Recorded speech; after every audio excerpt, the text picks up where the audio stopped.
Alrighty.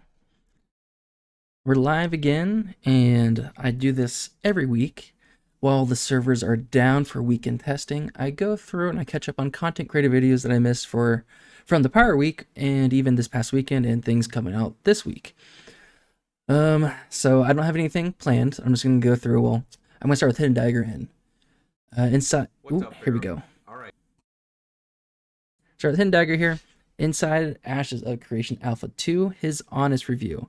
So we'll start here, and then I'm gonna go through other Ashes videos. I'm gonna filter by like most recently uploaded, and just see what everyone's talking about, what's interesting.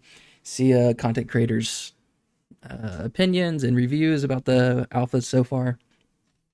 It's super interesting, super unique. It's cool to hear everyone's thoughts so far and hear different opinions. So super excited.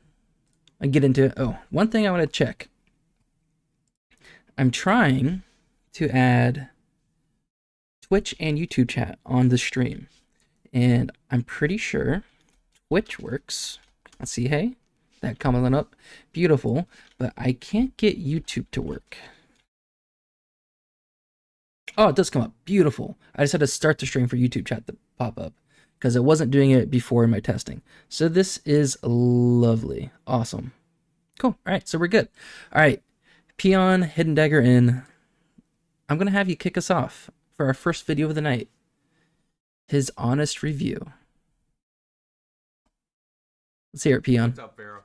All right. It's time for me to share my thoughts on Phase 1 Alpha 2 so far and highlight some key takeaways about Ashes of Creation. So, to preface this, I've been testing since I love how he's like so big. He's a quarter of the screen. Alpha 1. I love it. Between then doing the pre-Alpha 2 testing in PTR, and this past month, I've racked up countless hours in Ashes of Creation. And to be brutally honest, even though this is just He's like level 22, 23, I think. The last 4 weekends probably playing 18 hours a day, thoroughly Holy enjoying shit. everything that the world Well, he probably has has alt, to so offer. yeah, Cravian. I don't recognize that name. This game's going to I think evolve Peon is into his during main Phase character. 2, especially when they expand into the desert and tropic biomes with more nodes. The current resources we have in the Riverlands won't carry over to these new areas, requiring an already large world to depend on other neighboring biomes. This opens up new games. I wonder how many tier 1 resources are going to be. Like right now for mining, there's rubies, granite, basalt, copper, zinc. So there's 5 that we're getting in the Riverlands. So I wonder how many other tier 1 like mining resource nodes there's going to be in other biomes. Because right now, like 5 feels pretty good for what we have right now. But when you have 18 biomes on release, is there going to be unique resource nodes to each biome? So like 18 unique resource nodes at just a novice mining level? That'd be kind of crazy. Then you have to find ways to direct those resources into novice level at crafting equipment, which might be kind of difficult. I guess we'll know more later. Gameplay features like the resource-dependent trade and caravan systems, which are already fun and rewarding as far as commodities. So you might be asking, Peon, what makes this test so fun? Well, let's go ahead and jump into the good and the bad of the Alpha 2 so far. The bad, well, first let's set expectations. Guys, it's an alpha, okay? If you're expecting a perfectly polished experience, you're in for a rude awakening. You'll still fall through the world at times, crash unexpectedly, often at the worst possible. I don't think people expect a fully polished game. It kind of feels like it because you hear a lot of like negative feedback for about Ashes, but I don't think they're necessarily saying that it's an unpolished game, or they're not saying that like it should be a polished game and it's not fun because of that. It's just they have other gripes about lack of content or like too grindy. So I don't think like maybe the first weekend or like going into the alpha, people were complaining about it. Oh, this isn't a finished game, yada yada yada. But like now, I don't think complaints are really around that. I think it's more about and like lack of content or like bugs. Or of course, there's going to be bugs. So like that's not really a valid complaint. Yeah, I think like the complaints are shifting a little bit over this past few weekends. Possible moments, like in the middle of combat with mobs, and come back and find yourself dead. So, after you come back after crashing, which could have been from an Unreal crash or the server went down. Oh, and a big one. A big complaint is freaking PvP. People Like I have not been affected negatively about from open world PvP. Like no one's griefed me, but there's so many people complaining about big guilds and like they're getting pushed out of content and whatnot. Um, I have not had that happen to me yet, but I haven't been grinding like high level areas like Carfin or whatnot. So I don't know how that affects a casual player necessarily.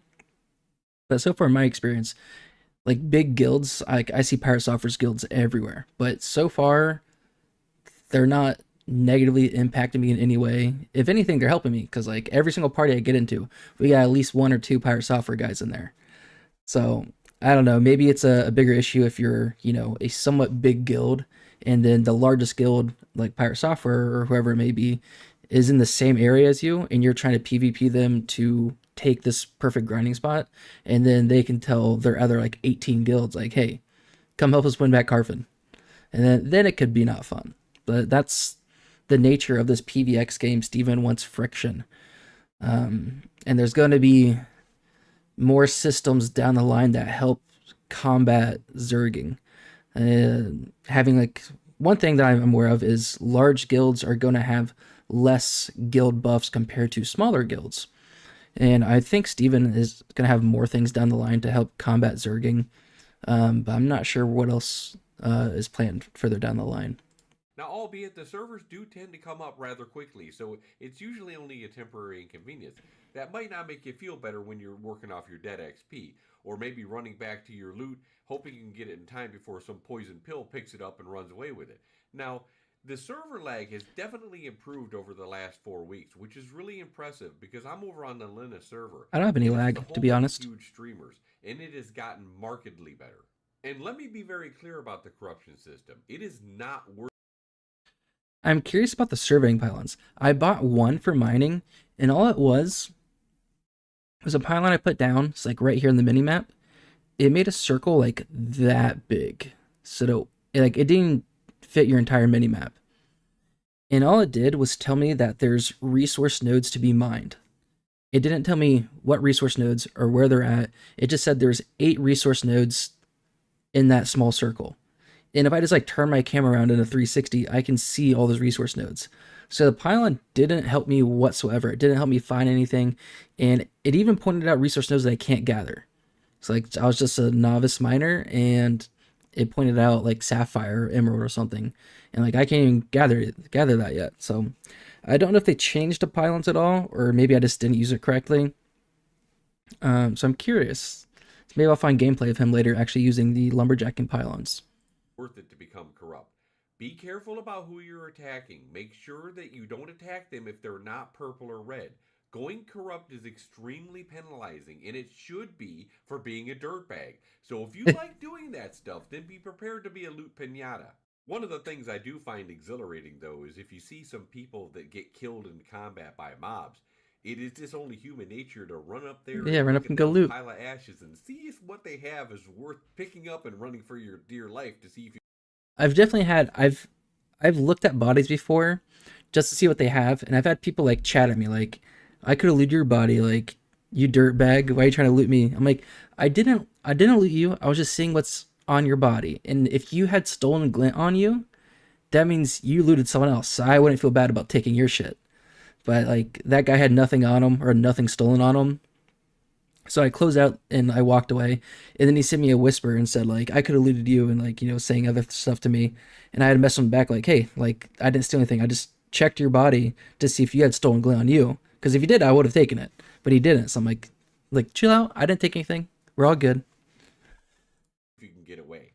So now with the good, where do I even start? Because there's so much good, I won't even be able to put it in this video. The world of Vera is incredibly fun in just the Riverlands biome alone. It's vast, immersive, and a real blast to explore. I've spent hours running from Miralith Node all the way to Jova, just gathering resources along the way, exploring I've done a caves, lot of checking traveling. out jungle Miralith puzzles, to and New filling my Ayla, back bag and with forth plenty loot of along the times. way. Whether And it's you're a still fun. lumberjack, miner, It or takes a long time. herbalist, It's 15 there's minutes, but it's plenty of still things fun. to gather throughout the world of the Riverlands. Some resources like copper, well, maybe not so much. That might take you a few hours to find, maybe Hmm. 7 or so perhaps. But what makes Ashes of Creation Copper do be tough unique to is how find. the nodes bring players together. Nodes are relying on the collective efforts of the citizens to build, craft, and progress. Even the placeholder systems like crafting and processing are engaging, requiring a significant time investment. For an example, gathering a large amount of materials, setting up for a processing order for I like this generating the jump from item, right to left. which takes about 4 hours. And then you should go spend that time doing some leveling or exploring or just gathering more stuff because the processing time for big orders takes a long time. And so yeah, But it's a probably minute the per thing. best thing, at least for me, is the way this game feels. It totally feels old school. From the leveling to the social aspect to the community, it just feels good. The combat is fluid, and there's probably, and as far as the archetypes go, I've said this plenty of times. Everyone who wants an MMO right now wants an old school MMO. There's no, there's no like teenagers wanting to play an MMO. At least not that I'm aware of. They want to play Call of Duty. They want to play Fortnite, whatever it is. So like everyone that wants an MMO are those players who grew up playing MMOs, like Lineage or WoW. I don't know how old ArcAge is, but a lot of people played ArcAge that are playing Ashes right now. Like Guild Wars, that kind of stuff. And MMOs like New World, Throne of Liberty, like they're super hyped up, but they die down so quick. And I think it's because you hit max level so quick. You hit the end game so quick, and the end game is just like 2 or 3 dungeons that you just have to keep repeating over and over and over, and it gets stale pretty quick. So I think that's why like newer MMOs are not as popular. Like people like hype it up, like oh this is gonna be the next big MMO. They play it for a month and they're like, wow, nope, this is what I was. It's not what I'm looking for. But like when I think back, when I played Lineage 2 growing up, I played it. It was a subscription model as well. Like I remember playing with my brothers for like couple years. We played private servers for a few years, which private servers back and forth. Like that was a game I played a lot, and people playing WoW. People played WoW for years, but I haven't heard people that started playing New World on like day one still playing now. There's only like a couple, like 2 content creators I can think of that are still playing New World from when it first started. So I think the old school MMO that Ashes is giving us is what everyone wants. You might not know it yet. You might think it's like, oh, it's too grindy, but the fact that it is so grindy and it takes a long time to do anything, it makes everything that you progress through in the game feel so much more rewarding. Nothing feels like a handout. Hitting level 10 feels good. Hitting level 12 when you get like the new set of abilities at the top tier for your archetype, that feels good. When you get new gear, you're at level 10 and you get level 10 plus gear drops, that feels good because you can't craft them really unless you build everything up to apprentice right now. And upgrading your artisan professions takes a long time as well. So you kind of have to choose, hey, do I want to level up my adventurer, level up the adventuring level, or leveling up my artisan professions? Because if you do, because it's tough to do both at the same time because it takes so long to do both. So if you get like level 20 with your adventuring level, then everything you can craft at novice and an apprentice level is going to be outdated because you need to reach a journeyman level to like start unlocking the level 20 equipment and up. So it's going to take such a long time to balance out your adventuring level and your artisan profession levels, which is why you need to be in a guild. And it's big social game, you got to be in a guild if you want to be competitive. You don't have to. There's plenty of solo content they can kind of do now, but there's going to be so much more solo content later down the line, like phase 3 and beyond, and when the game fully releases. But if you want to be really competitive and really like relevant end game relatively quick, then you got to be in a guild. You got to be coordinating, hey, who's hitting max level first and who's hitting max level artisan professions first, and you have to kind of coordinate those things. So I love everything old school about this game. It's going to be amazing. It's going to take a long time to progress, and it's going to feel rewarding as well, which is what I'm super into, and I'm really looking forward to when the game eventually launches. I think there is an archetype for everybody. I cannot tell you there's an archetype that's shit. They're all fun to play. So if you're thinking you maybe missed too much time because of phase 1 and you're going to hold off for phase 2, that's an argument you can make. However, I'll make a different argument. I made a new character this week, and I have a level 22 bar, but I made a new character Level this week, and 22. I decided to roll a I started a ranger. tank this past And weekend as it well. was a really fun experience, though I do think the I just rangers want to learn could the use other a archetypes. little bit more love compared to the fighters and mages. They seem like they're lacking something I can't quite pinpoint. But here's what I accomplished. I got level 15, 17 in lumberjacking, 12 in herbalism, 10 in weaving, 13 in lumber milling, and 8 in carpentry. So you can do a lot That's in pretty just good. 3 days. So In as just you 3 can days. see, If you you really can make focus on it, yeah. significant progress in just one weekend. So don't worry about coming in late. I don't think I'm There's level 10 always plus new on any players artisan people with professions different yet. archetypes, or tons of players just coming in new to the game. Lionhold seems to always be full and jumping. So one of the things I'm going to recommend to you though is do the mayoral commissions. These are up by the town hall and they're really a fantastic addition.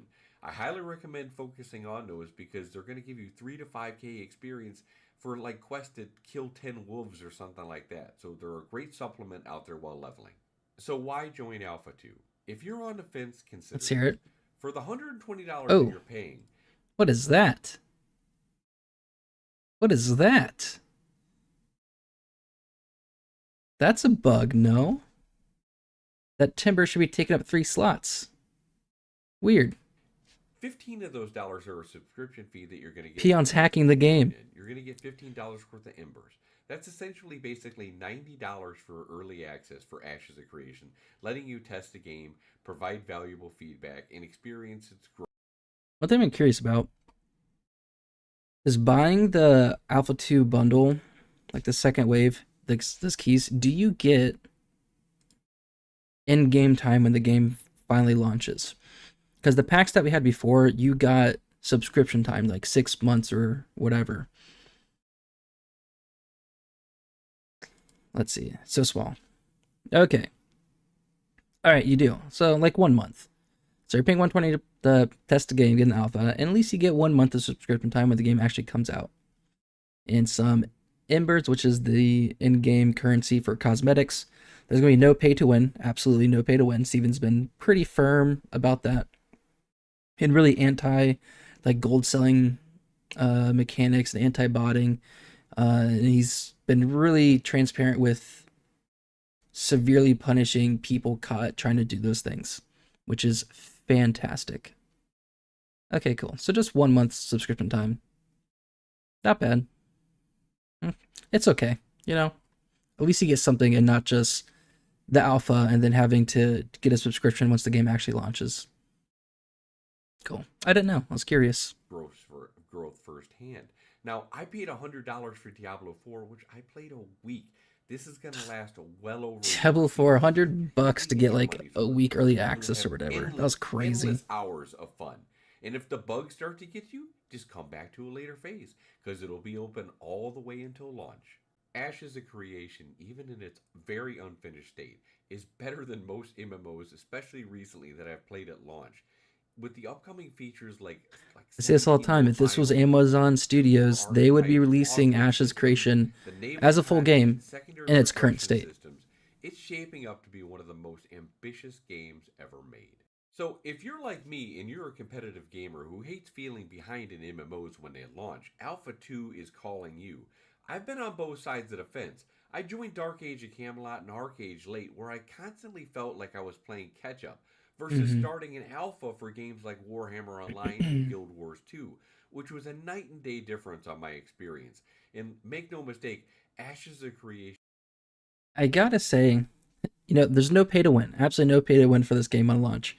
But it does feel a little pay to win just being in the alpha and learning about the game, learning all the mechanics and whatnot. Because I've spent so much time just idle in game or just exploring around, trying to like learn more about the game. Like, sure, you can read about it a bunch, read through the wiki, but actually getting in game, it's a little bit different.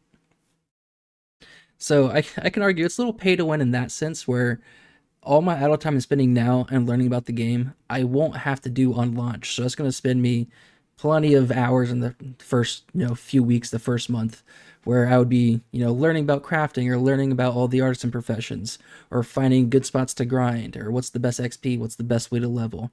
I won't have to worry about that when the game fully launches, because by playing through the alpha and playing in the beta, you're going to learn a lot of those, tips and tricks earlier than everyone else.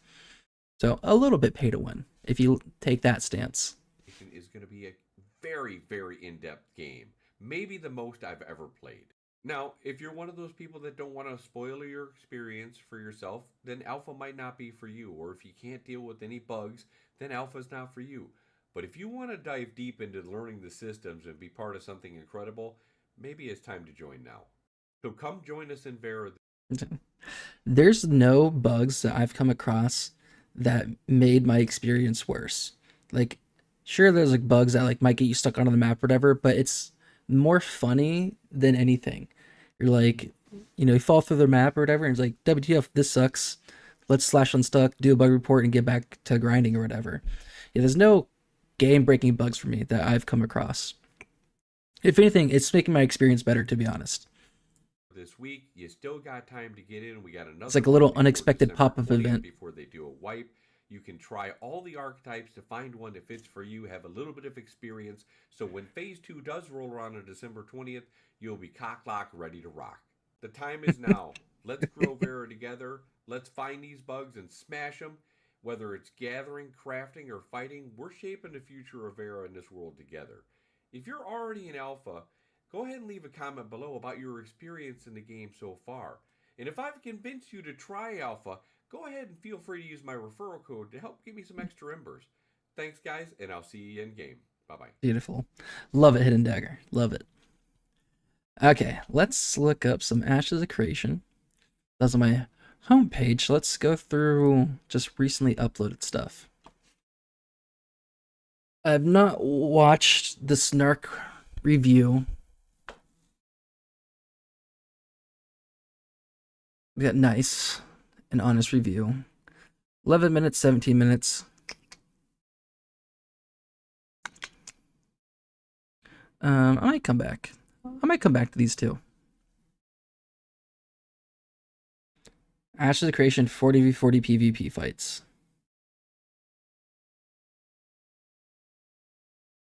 I'm interested.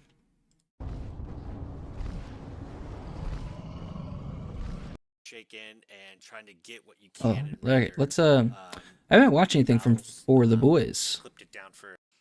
Sorry. Let's listen to his explanation.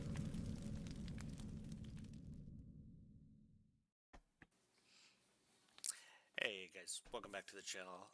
So this video is going to be good 40v40 battles. Clipped it down for viewing purposes, and so I haven't seen any large scale PvP battles yet in the alpha. Apart from the Node War live streaming, Caravan live streams. Those big fights naturally.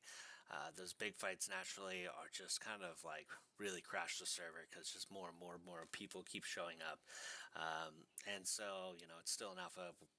They're guaranteed they're still working that out, but it was really fun. Set up good comps and everything pretty evenly, and just kind of went at it for a couple hours. Is this Christmas? Because it looks like it's snow out there, maybe. And then like those Christmassy kind of wreaths or whatever they're called. I don't think that's mistletoe. It might be mistletoe. But this is one of Ashes of Creation's like gallery images from their website. So it just made me think about a Christmas event. Phase 2 is going to start where we're getting wiped December 20th. So I don't know if the 21st or 20th is when Phase 2 starts, but it's, whenever it starts, it's going to be like right around Christmas. So what if we get some alpha Christmas event? That'd be pretty cool. Friendly fights. So overall, I think the combat's really good. I do. I think it's just the render. Or just even Santa Steven walking around the world. That'd be fun. Like Santa hat and sandals. Kind of just do this kind of shimmy and shake in and trying to get what you can in render, because there's a whole raid there, but you're only getting 5, 10, like maybe 20 people to render in from the raid, and beyond them is another 20 people, or they could be to your left or your right. Everybody's just unfortunately not rendering in very well. So I haven't been in large scale PvP, but there's instances where I saw like a giant horde of zombies chasing someone or walking after someone, and I could see spells and abilities exploding on the zombies, but I couldn't see who was casting them. Like the rendered distance was so short. So if that's happening in PvP, that's gonna be awful. Because there might be someone that's low health, just like 5 feet beyond what you can see, but instead you're attacking like a full health tank, just because you can't see the 25% health cleric right behind them. Hopefully So that would suck for renders, PvP right goes now, but around you know that's gonna be and fixed. they figure Alpha, that out. you know. I know, they are working on it. I've heard from people in the PTR during the week that the gyms and stuff are definitely taking a look at it. So it's pretty awesome. It's good to know. Performance-wise, with 80 people, in one little spot fighting, I didn't have any issues See. performance-wise. But yeah. Oh, this is video. awesome. Oh, because all right, you don't know there because they're not rendering in. You don't know where they're at.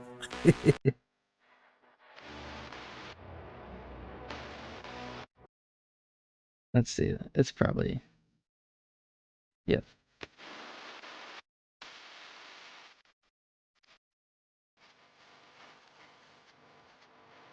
It's gonna be so tough to focus.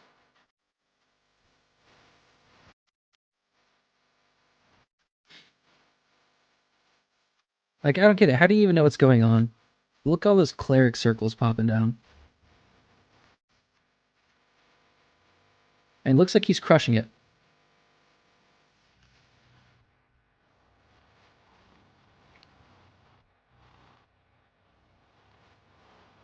Whew. Thought I had a sneeze.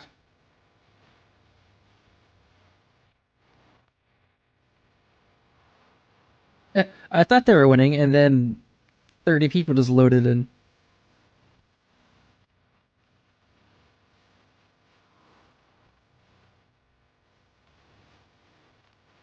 Like half of his raid's dead.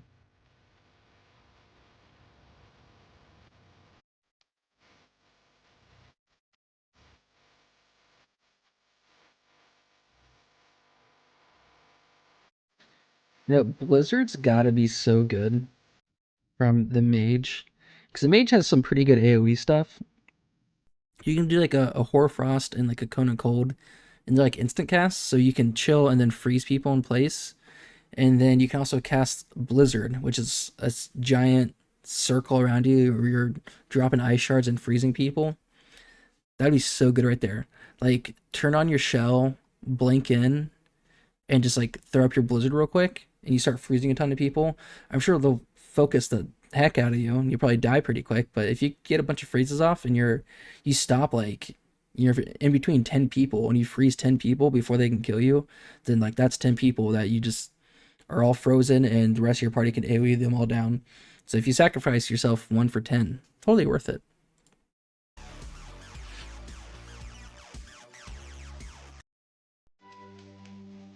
Let's see, let's ski. Yeah, no, I haven't seen large scale PvP yet. Oh, the quality just got so much better.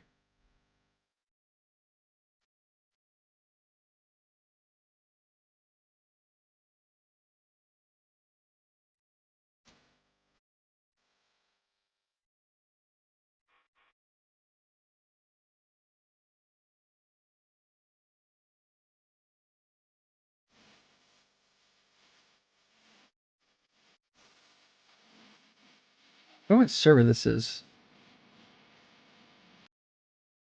Stephen GM, what a good name. Leviathan. Definitely not Lyneth. I don't think I've seen Hydra or Leviathan of Lyneth.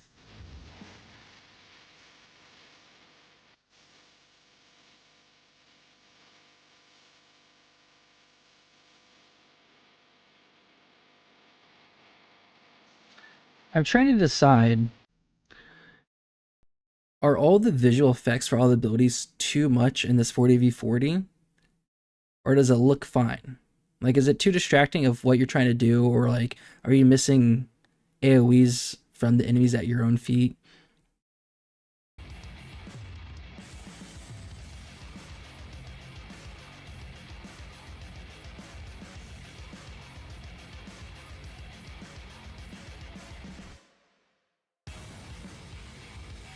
Because I don't really think so. I think it looks fine. Here, let's it was a little more chaotic. That barred fire ability. That just looks so freaking cool. Oh, the wall looks good. I'm assuming that's tank wall. That looks a lot different than what it was in the Node War livestream.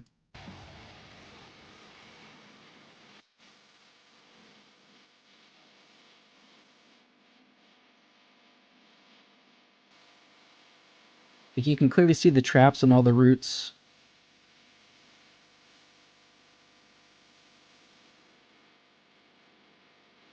Like, I think all the visual effects on the ground from all the different abilities, I feel like they're distinct enough from each other where they don't get lost inside of each other.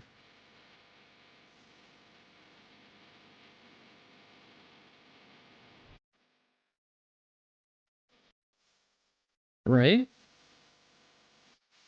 I guess the only thing that you could complain about from, this is knowing if that's you're a friendly magma field or roots or an enemy magma field and roots. I don't know, just like maybe slightly changing the color. Like if it's a friendly magma field, like I would say like give it like a green color, but that would like overlap with the roots too much, right? Or just maybe like an option to turn off friendly ability effects. So if it's the enemy's magma field, you see it. If it's a friendly magma field, then you won't see it. I don't know how easy of a change that could be though. Well, then you'd also need to see like the barred circle. So like turning off ability effects for your teammates would hurt and help you, I guess, in a way, because you definitely want to see a barred circle.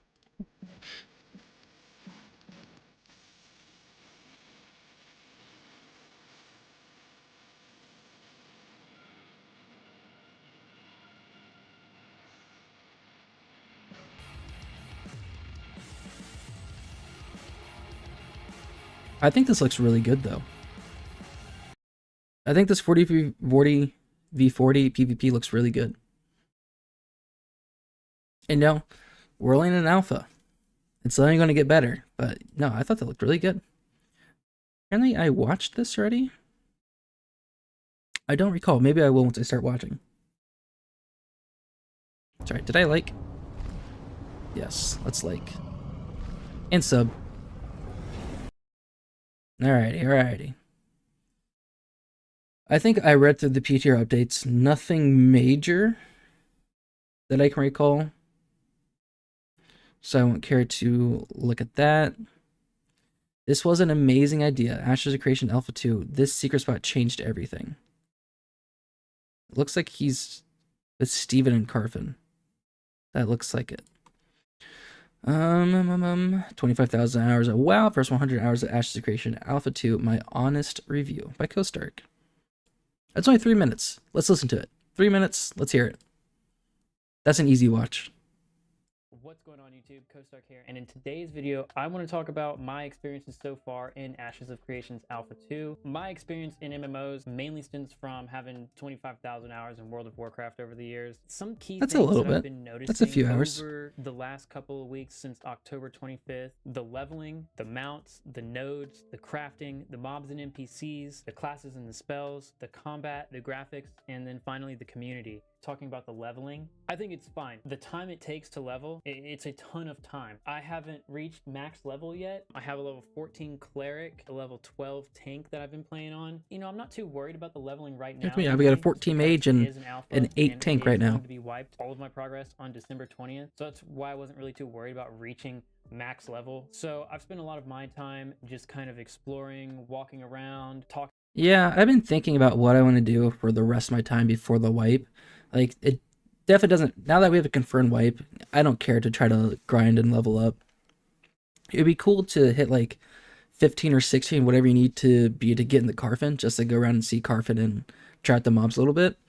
So I'm kind of close with my mage, but once I do that, there's nothing else. Like, I don't care to grind out for loot drops. I don't care to hit max level. You already unlock all of your abilities at level 12. You can't have all them all at once, but you can respec freely and at least try them all out once you hit level 12. At least that's how it is for the mage. I'm assuming it's the same for all the other archetypes. So probably once I can try out the Karfin mobs for a little bit with my mage, I have a tank already. I think it's level 8. I'm probably just going to make every other archetype just to try them all out. So when phase 2 hits, I'll decide who I want to play in during phase 2, and then maybe I'll try really hard to try to hit max level once phase 2 starts, and we get, some extra content. The tropics and the desert is getting expanded. So hopefully there's going to be some new POIs to try out as well. So that'd be super dope.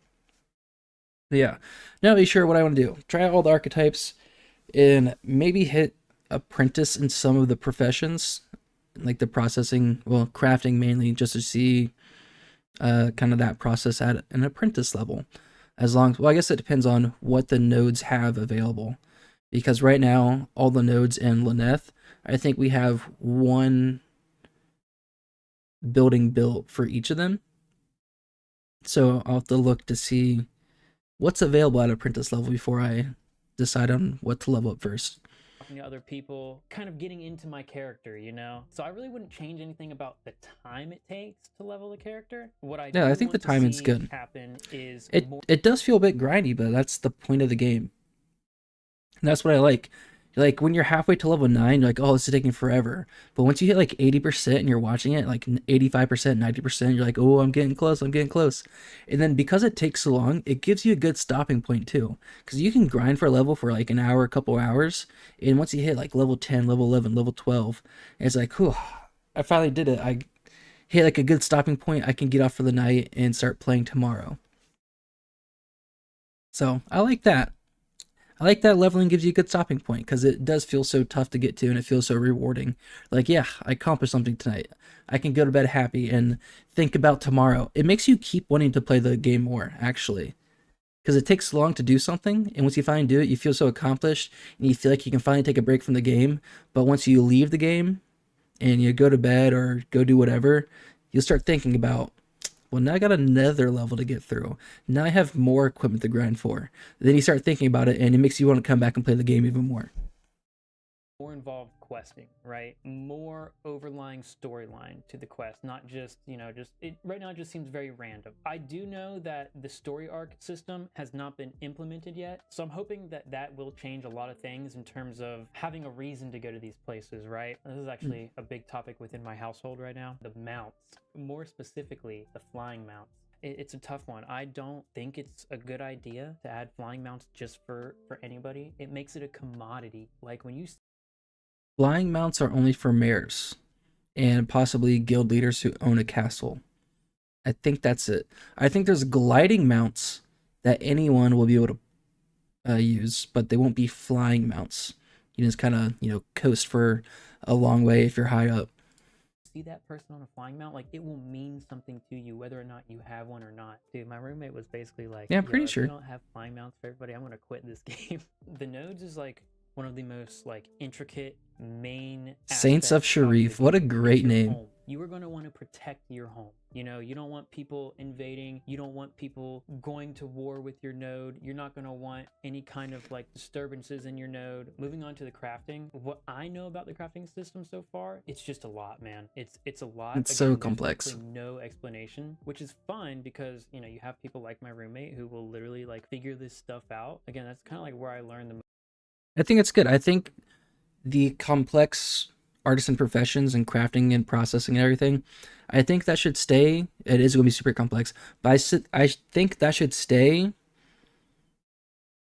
with it. There should be very little information about it going into launch. I think finding out about all that with your guild would be a ton of fun. And then, after a few months, when people start hitting Grandmaster and all the professions and start giving out artisan guides and whatnot, how to hit GM the quickest, let that happen organically. Let that happen after the game launches and people start putting out guides and whatnot.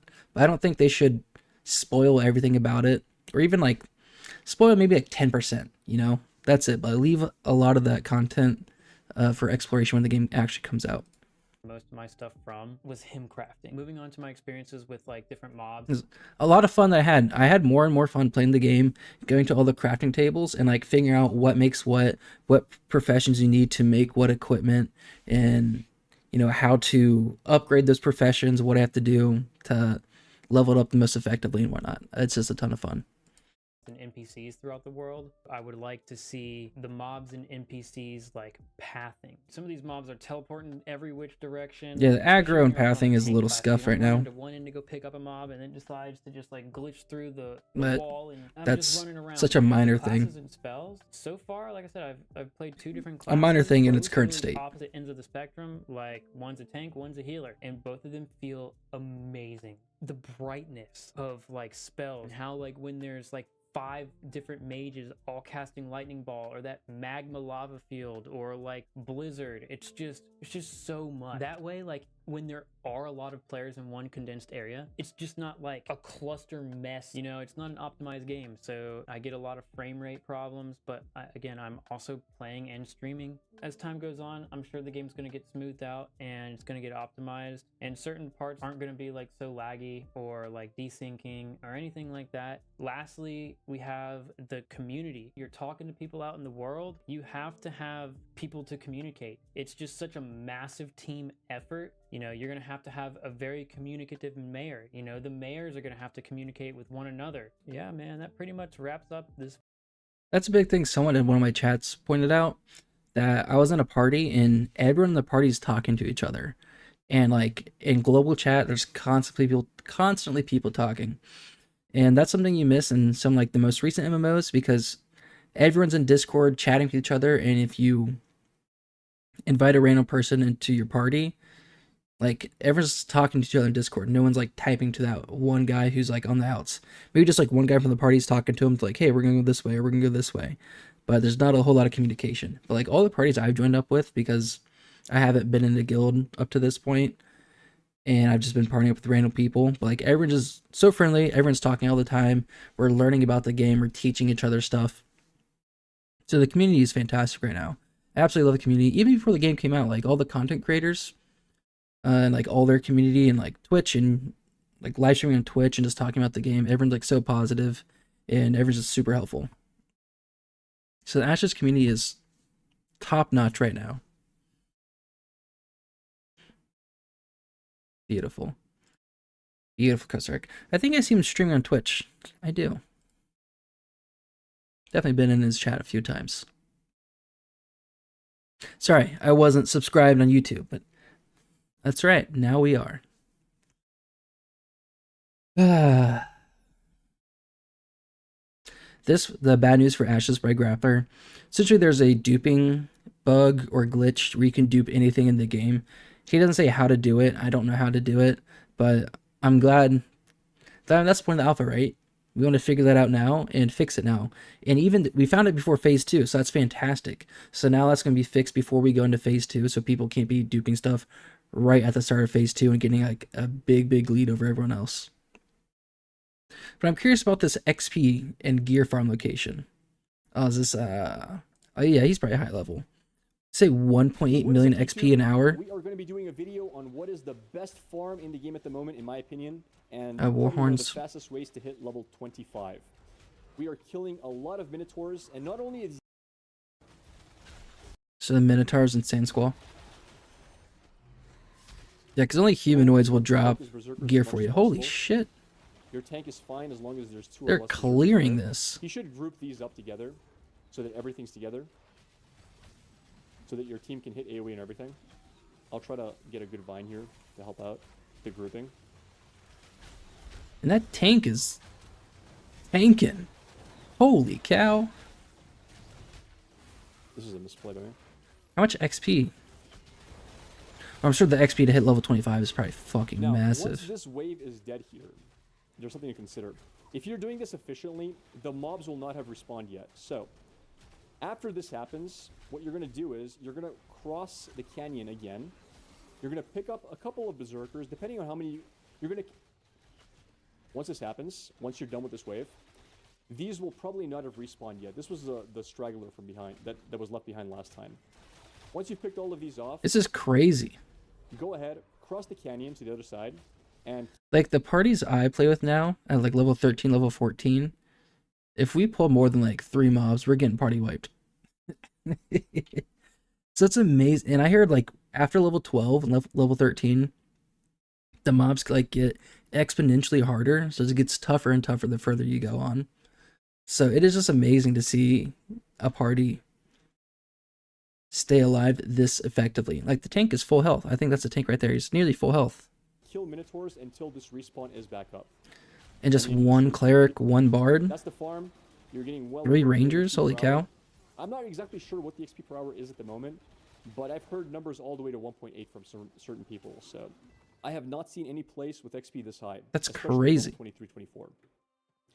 Again, I would say Okay. don't come. All right, that's it. I was just curious. I was curious.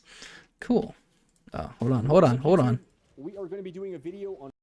I'm very bad about liking videos. We face Steven's Wrath. Does Steven do another like There's a raid pit boss in the event? starting area. If you fall into, Fuba's like, "Do you want to see? so many mimics? It's like, you want to see my secret pit or the secret hole or whatever?" And then we all. Where's Steven's Wrath? What is that? Dude, Oh, those are giant! fun. I haven't seen giants yet. No, fall that way. Fall that way. I just want to Just see a the character bunch model. of tiny Tumoks. 105 glint. Interesting. The Suzoma, the island north of the western continent, which is Vandagar, I think. But Suzoma is the land of the Cyclops. Well, I guess that's a giant, huh? Did he have one eye? Hold on. Oh, man. Okay, they are just giants. I thought he had one eye. All right, so never mind. I'm like, why are we seeing Cyclops? We shouldn't see Cyclops yet. But no, it's just a giant. Never mind. That's cool. Ugly. Jesus. I like how they look. Oh, god damn it! God damn it! Shit. Oh shit. It's crazy how many like high level monsters there are. Like the scarabs, those giants. I haven't seen minotaurs. I haven't fought any minotaurs yet, really, at my lower levels. But I love seeing the giants and scarabs in new monsters in the tropics and in Sandsquall. An ancient gazer. Is this what Steven dropped on him? There's Damn Yep, it! Steve's back real quick with them. Oh no, those Oh, are. Here, pull. What did Steven Pull do, right now. Jamie? Face away. Turn away. Gaze, I'm turning. I like Yeah. fucking love. yeah. Oh, he's gonna run into the beetle. Lost Watching him. the gates. I lost him. I'm trying to pay. Hold on. Are all these scarabs? Did Steven spawn all Oh these? Jesus! I've never seen that was bug. reading My it, I fucking. didn't even Can you look get at these it. beetles off my ass, please? Yeah, Jesus! I'm trying to pay attention to stunning gaze. It doesn't say. No, And now we I'm got dead. I That's think. why I was trying to Did pay Steven attention to spawn all these scarabs Oh, okay. and gazers on them? Let me get my. Yeah. Corvo. Huh? Any spell. But Okay. but it's all. Can I get as a beholder? mount. Can I get Is that why I was right? Actually, He's stunned. He's stunned. He's stunned. it hits hard. for you? Does he tell us? Silent. I wish I knew. Wow, that was Okay, fast. it That doesn't, was it doesn't re- get tripped by Cataclysm. Is it- be careful. Oh yeah, let's go. Oh, yeah, where's my? He might have said at some point. Done. Dang. I think Steven might have dropped those on him. I think that's Steven's Wrath.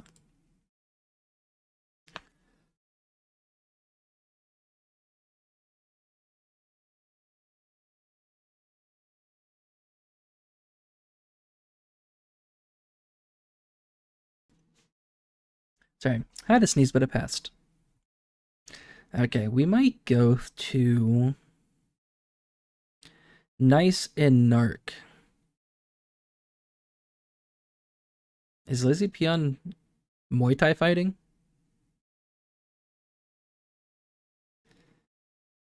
The PvP. I know a lot of people are complaining about a tank right now. Let's check. I want to check Reddit. So I'll check out Nice and Narc's reviews after his review and after 100 hours. But I'm curious if I can spell. Because I didn't check the Reddit at all for Ashes up until like yesterday or 2 days ago. Oh, this is...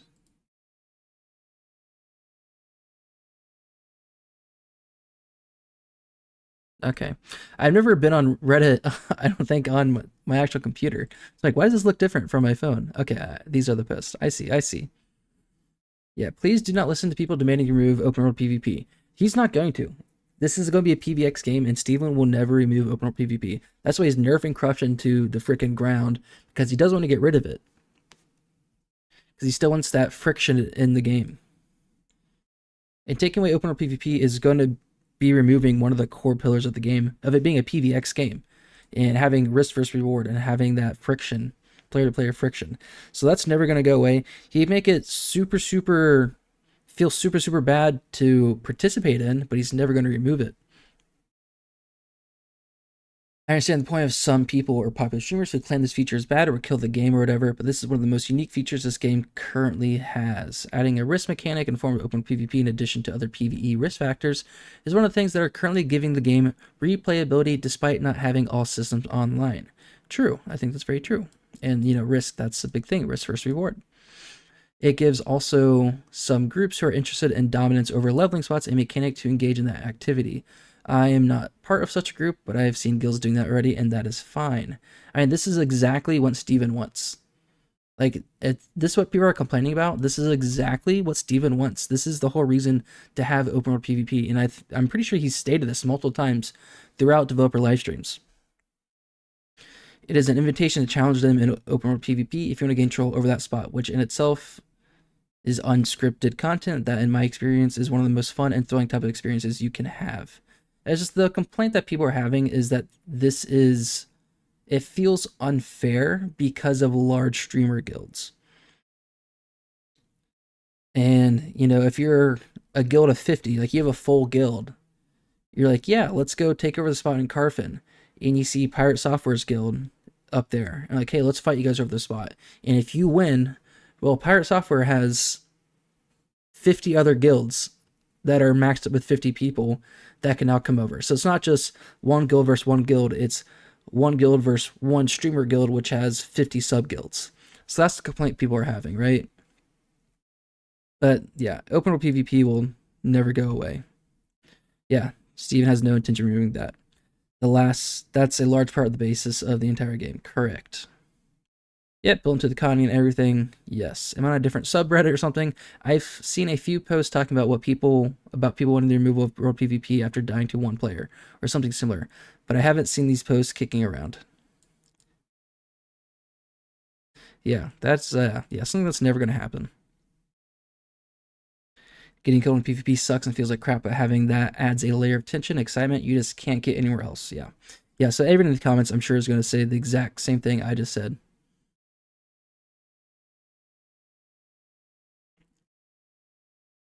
Might be an unpopular take, but I actually prefer grinding for leveling over quests for leveling.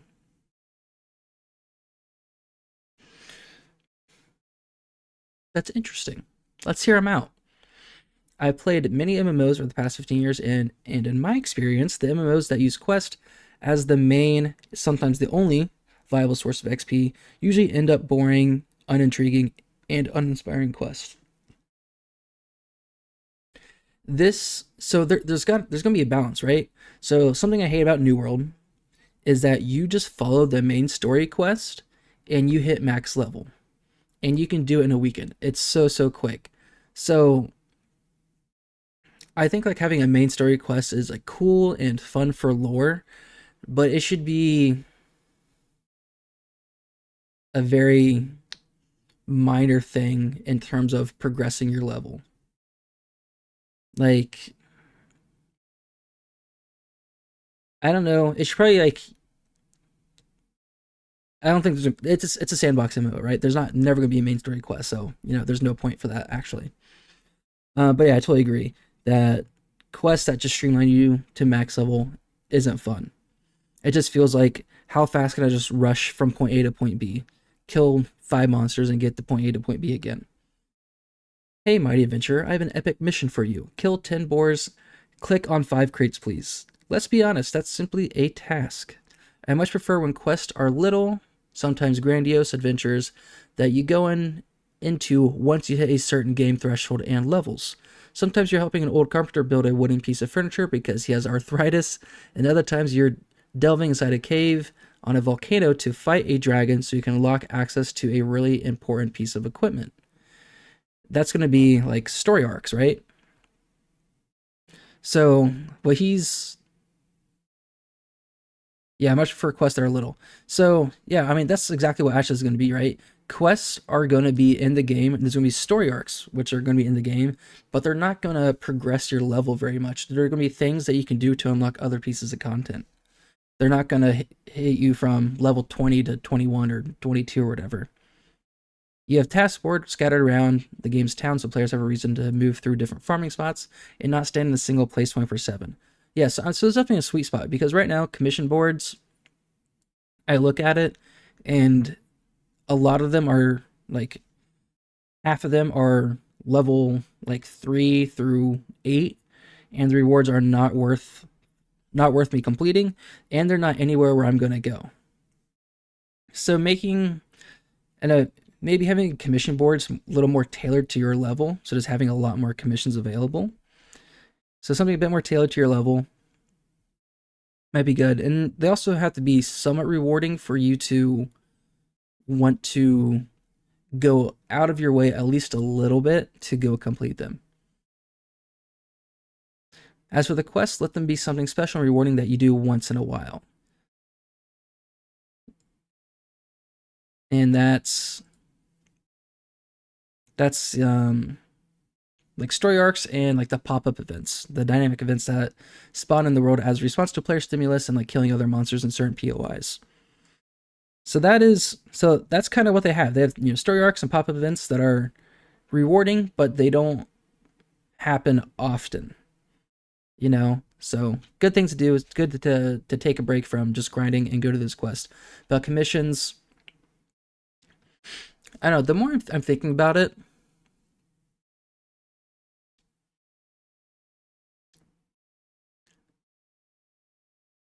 I think what he's like saying here for this title is exactly what Ashes has. Like, what he wants is exactly what Ashes is doing, right?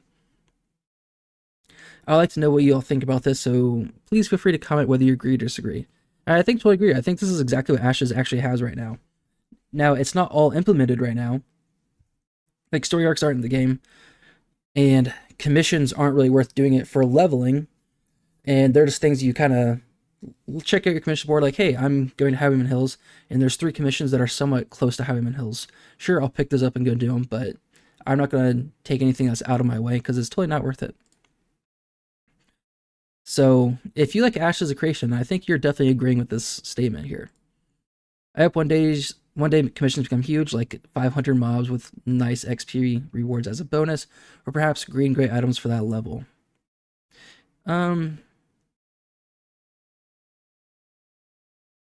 That could be an interesting take. Yeah, it'd be nice to see if the quest system simply helped direct players to an appropriate level grinding spot. Killing a few hundred of an enemy and then getting a really nice reward would be so much more gratifying than having to complete a dozen mini quests for paltry rewards like so many MMOs do for their leveling system. Oh, I imagine if there was an incremental turn-ins so that the more you kill before you turn in, the more reward. Yeah, I like that idea too. So if you do finally get a commission that's for your point of interest where you're going, you can, and you just want to grind there for like 500 mobs, then you can go turn it in after you're done for like 20k XP. It doesn't have to be a ton. It doesn't have to be a full level if you're killing 500 mobs when you go turn it in, but it's something that's sizable enough where it feels good actually doing that quest. Interesting. Yeah, no, I think this is absolutely what he's asking for, or is talking about in his post here. Is exactly what Ashes pretty much has, even though it's not fully implemented yet. Let's see. We'll take a look at the patch notes. Added dynamic spawning Citadel Steel Bloom depending on time of day, which is cool. Which I didn't know cemeteries, or at least the Baineswood Cemetery, currently has this. During the day, only bears spawn. And I think maybe a couple wolves here or there, or maybe some ravens. But only at nighttime, I think the bears and like animal spawns go away, and skeletons and zombies spawn, which is really cool. I didn't know they had that until this past weekend. So it looks like they have that for the Citadel Steel Bloom now. So it's super dope.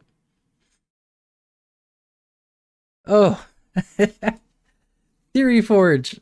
Oh, thank you. I appreciate it. That's huge. A party of 70. Oh, that's awesome.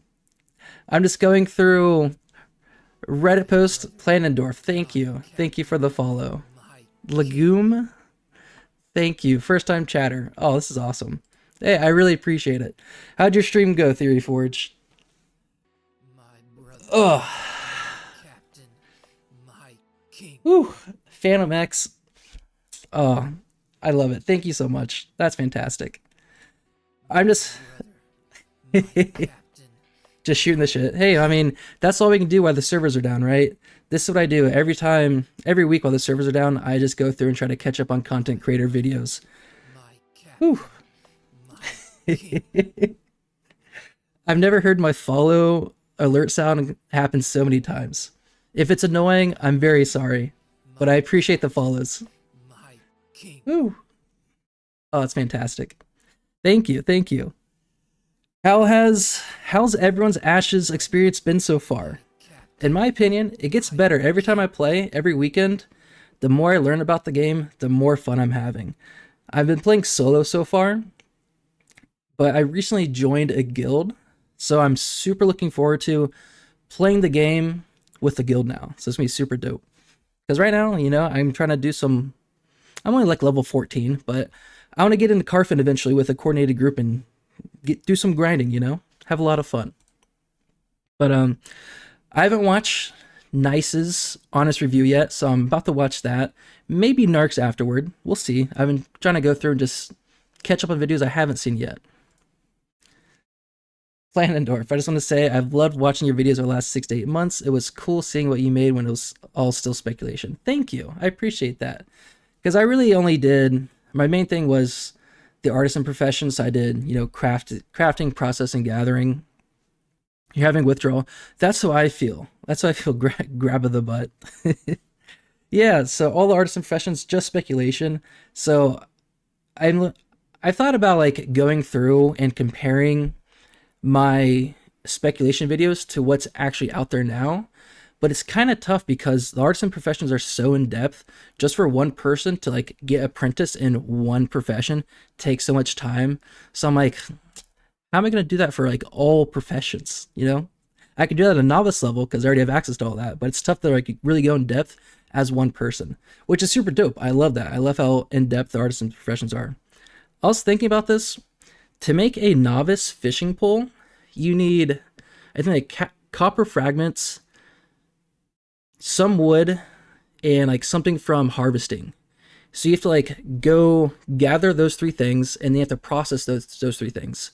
So at a grandmaster level, if you want to make a grandmaster fishing pole, you're going to need at minimum 3 players at grandmaster to do all 3 of those gathering and processing jobs at grandmaster levels just to make a fishing pole, which I think is super funny and super cool. Ooh, game gets really good with a good guild to do dedicated groups with.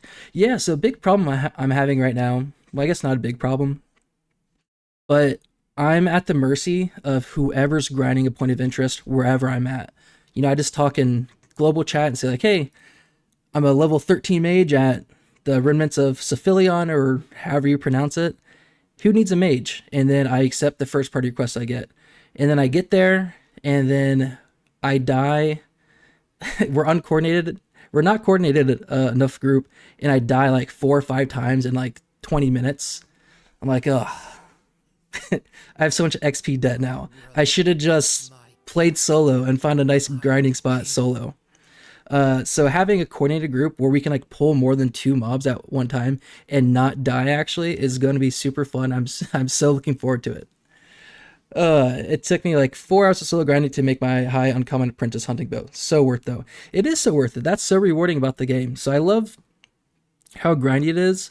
I say this plenty of times, but like things I don't like about current MMOs is how free it feels like you get max level and everything. Oh, Phantom.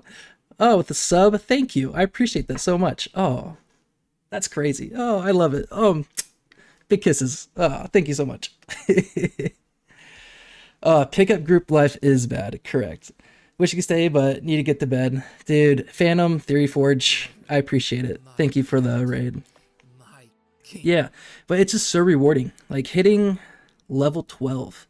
I'm only level 14, but hitting level 12 and getting like your end skills for at least a mage. I think that's how it is for every archetype, but it is for a mage. Like you can get Blizzard now and your Prismatic Beam. Like it just feels so rewarding. It feels so tough to get to, but it also feels so rewarding, which is what I love about the game. And I was talking about this earlier, is that with it being so long and like grindy sometimes to hit a level, like it take a couple hours, it also gives you a nice stopping point. If it's like 1 a.m. and I'm like 10% off of my next level, and it's like, dang, I should get to bed, but I only need 10 more percent to get to my next level.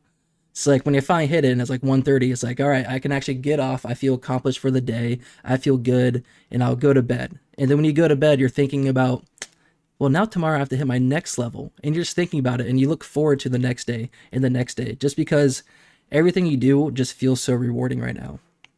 And it feels great, to be honest. So all in all, I'm having a great time playing Ashes. So thank you, Intrepid Studios. All right, I'm going to check out Nice Gaming. We're going to see his honest review from a day ago. Exactly what most people. So, apologies. I know he's got a lot of views, so apologies if you guys have already seen this, but I have not. Well, it looks like I went through it a little bit. A lot of times I fall asleep watching videos, watching Ash's videos, so I might have fallen asleep watching this. Only 10% to my next level, but that level is level 10, and it takes 4 hours to clear. Absolutely. Yeah, I hit level 12 solo. It's like everything from level 1 to 12, I pretty much did solo, and like 12 to 14 I did with groups. But I was at Darrigal Estates, actually Planendorf. I have this to thank you for, because you mentioned to me, you hopped in my chat and I was like, level 10, and you told me about the Church of the Seven. And I went there and it was too crowded, and then I'm like, let's go check out Darrigal Estates. And I found out that the Blumerias and the Bullywugs at Darrigal Estates were really good for solo farming, or at least solo leveling, at least for me. So I was at Darrigal Estates from level 10 to 12, killing the giant flowers, Blumerias, and Bullywugs. And each level probably took like close to 2 to 3 hours, which is a long time, but it was a ton of fun. The combat is so much fun. The combat makes the grind not boring. I've said that in some of my other videos, but combat is definitely my favorite thing, and it just feels great. Like Lightning Strike as a mage, I've played every single weekend as a mage so far, and Lightning Strike feels just as good now as it did day one. Like it feels great, right? All right, let's get into Nice. I hope everyone's still holding out hope for the MMO genre is having a nice day. Today, I wanted us to explore Phase 1 of the Alpha 2 test for MMO Ashes of Creation by developer Intrepid Let's hear it, Studios. Nice. I gave my initial thoughts after getting a couple of days to play the pre-Alpha 2, but want this And video to everyone's be still pretty all-encompassing everyone's still really one with a fair positive. and honest review You know, after everyone's about like 100 first impressions hours from the played. first While weekend it's not a are secret just that as I'm a big positive fan of this project, and I then believe in as it, I what don't there are think now, having at least you from all what I've just seen so listening far. to another AOC glazing session with no constructive feedback will do. I got a question for you guys. Do you tab target or do you action combat? Anyone, including the developers, a service. Thus, I hope you enjoyed this honest review of Ashes of Creation. I will say, ball lightning needs to not go through walls. Yeah, a lot of people, or I don't know, a lot of people.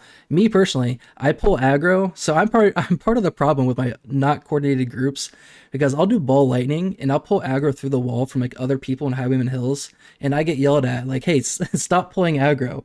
I'm like, I swear I'm not. And then I cast ball lightning and I watch it. I'm like, I'm definitely pulling aggro. You play cleric, yeah. So I just started a tank. I wanted to see what a tank feels like, and I'm still trying to get used to it. I'm trying, because I've done tab targeting with mage. I think it feels a lot better, but action combat I think might be better for a tank. Maybe. So if any tanks out there have any insight to this, does action combat or tab target feel better on tank? Because I feel like you have to use your guard a lot. And I don't know, just with how everything works, I changed my guard to like my right click. So like when I right click and like spin and look around, like I have my shield up. And I think that feels good. But I don't know, I still have to play around with it a little bit more. Your group tanks use action. Melee Death Banner in action. Okay. Yeah, so I'm playing around a little bit, but it feels weird because I've been doing mage for so long with tab targeting, so I know switching between the two is gonna feel a little weird. And also, I got a follow-up question. When you guys use like, Q, E, R, T to cast abilities, for Q, or like 1 or 2, do you use your pinky to cast abilities? Or do you use your index, middle finger, and ring finger? Because I have a buddy who uses his pinky for like casting 1, 2, like Q and that kind of stuff. But my pinky never leaves shift. Yeah, pinky stays on shift, right? Pinky forever stays on shift. Shift and control is all my pinky will ever do. Never use pinky, but you have a special keyboard. Yeah, someone mentioned to me they have an MMO mouse where they have like 20 some buttons on their mouse. I just have a mouse that I got from free reward points from where I work. So I have a free mouse and keyboard. So pretty bare bones. I'm sure I'm gonna have to upgrade that a little bit. Never use pinky. Yes. Pinky stays on shift. I love those answers. Thank you for backing me up here. The 20 button one. Corsair Scimitar mouse. Something I ought to look into for sure, because right now my mouse also double clicks left click a lot, which doesn't feel good. It doesn't really change anything for endgame and Ashes, but like other games, double clicking left doesn't feel good sometimes. As we dive into the current state of Alpha 2 and what it means for its future. Before we begin, please keep in mind that this is just my opinion. Thank you, Bitter. Thank you.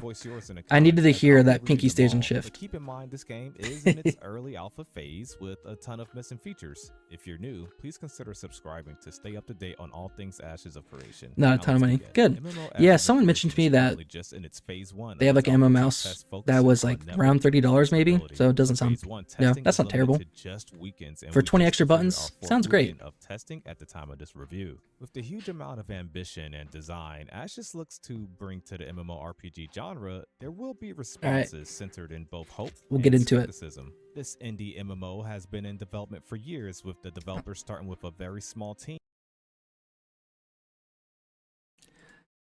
One thing before I get into nice,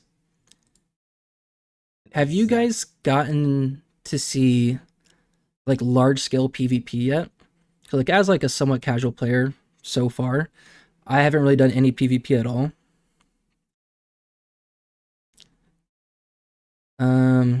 Who was it? I think For the Boys. He had a video where they were doing 40v40 combat.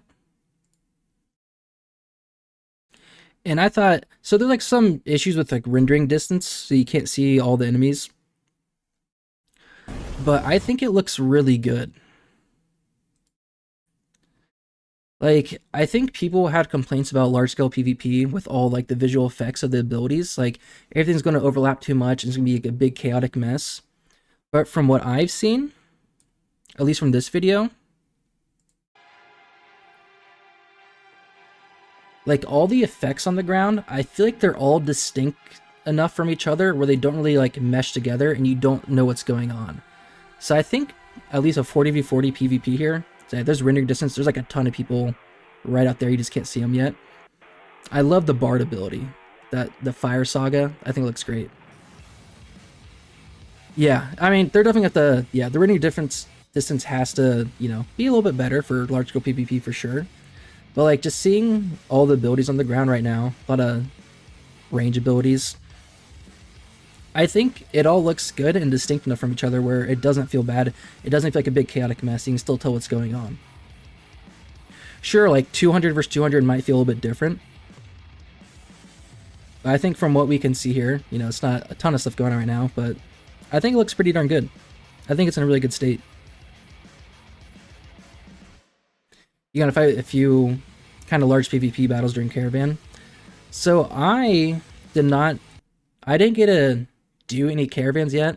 I've done like 3 caravans. I've entered as a defender, and each time we get like a minute outside of town and we all crash and like we get back into the game and it's just like gray caravan models. So I'm like, dang it. So I've yet to do a caravan successfully, or PvP at all for a caravan. Yeah, so I guess, apart from rendering issues, I think all the buildings on the ground aren't distracting from at least, what I can tell. Maybe if everyone was rendering from further out and you can see like more abilities way out there, maybe it would be.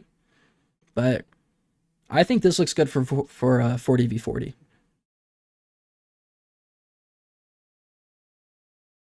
Now that's something I'll do maybe years from now when the game actually launches. But I think it's in a good state already.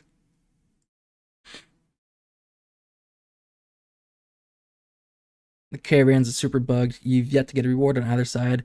Oh yeah, that's also something. Yeah, I was curious because I haven't been able to finish one yet. So I was curious if you get anything for trying to defend a caravan and you complete it. Like any glint or XP, or does the person actually driving the caravan, they get all the money for delivering the commodities, and out of the goodness of their heart, they'll give you a little bit of gold. Yeah, for an alpha, I think it's fantastic. And eventually building up to All right. the size of Back to nice 200+ here. I'll employees stop getting today. distracted. A common criticism that I see is that the alpha You're team supposed to get a simply cut of the doesn't profit have for enough the to show delivery. currently with how long it's been Yeah, in but like I guess if 50 people join as a defender, and you're just like, I want to do this caravan by myself. I didn't want anyone to help me. Like I'm taking a secret route. No one's gonna know where I'm at. But 50 people get the notification to defend me, and now I gotta split my my profit with 50 people.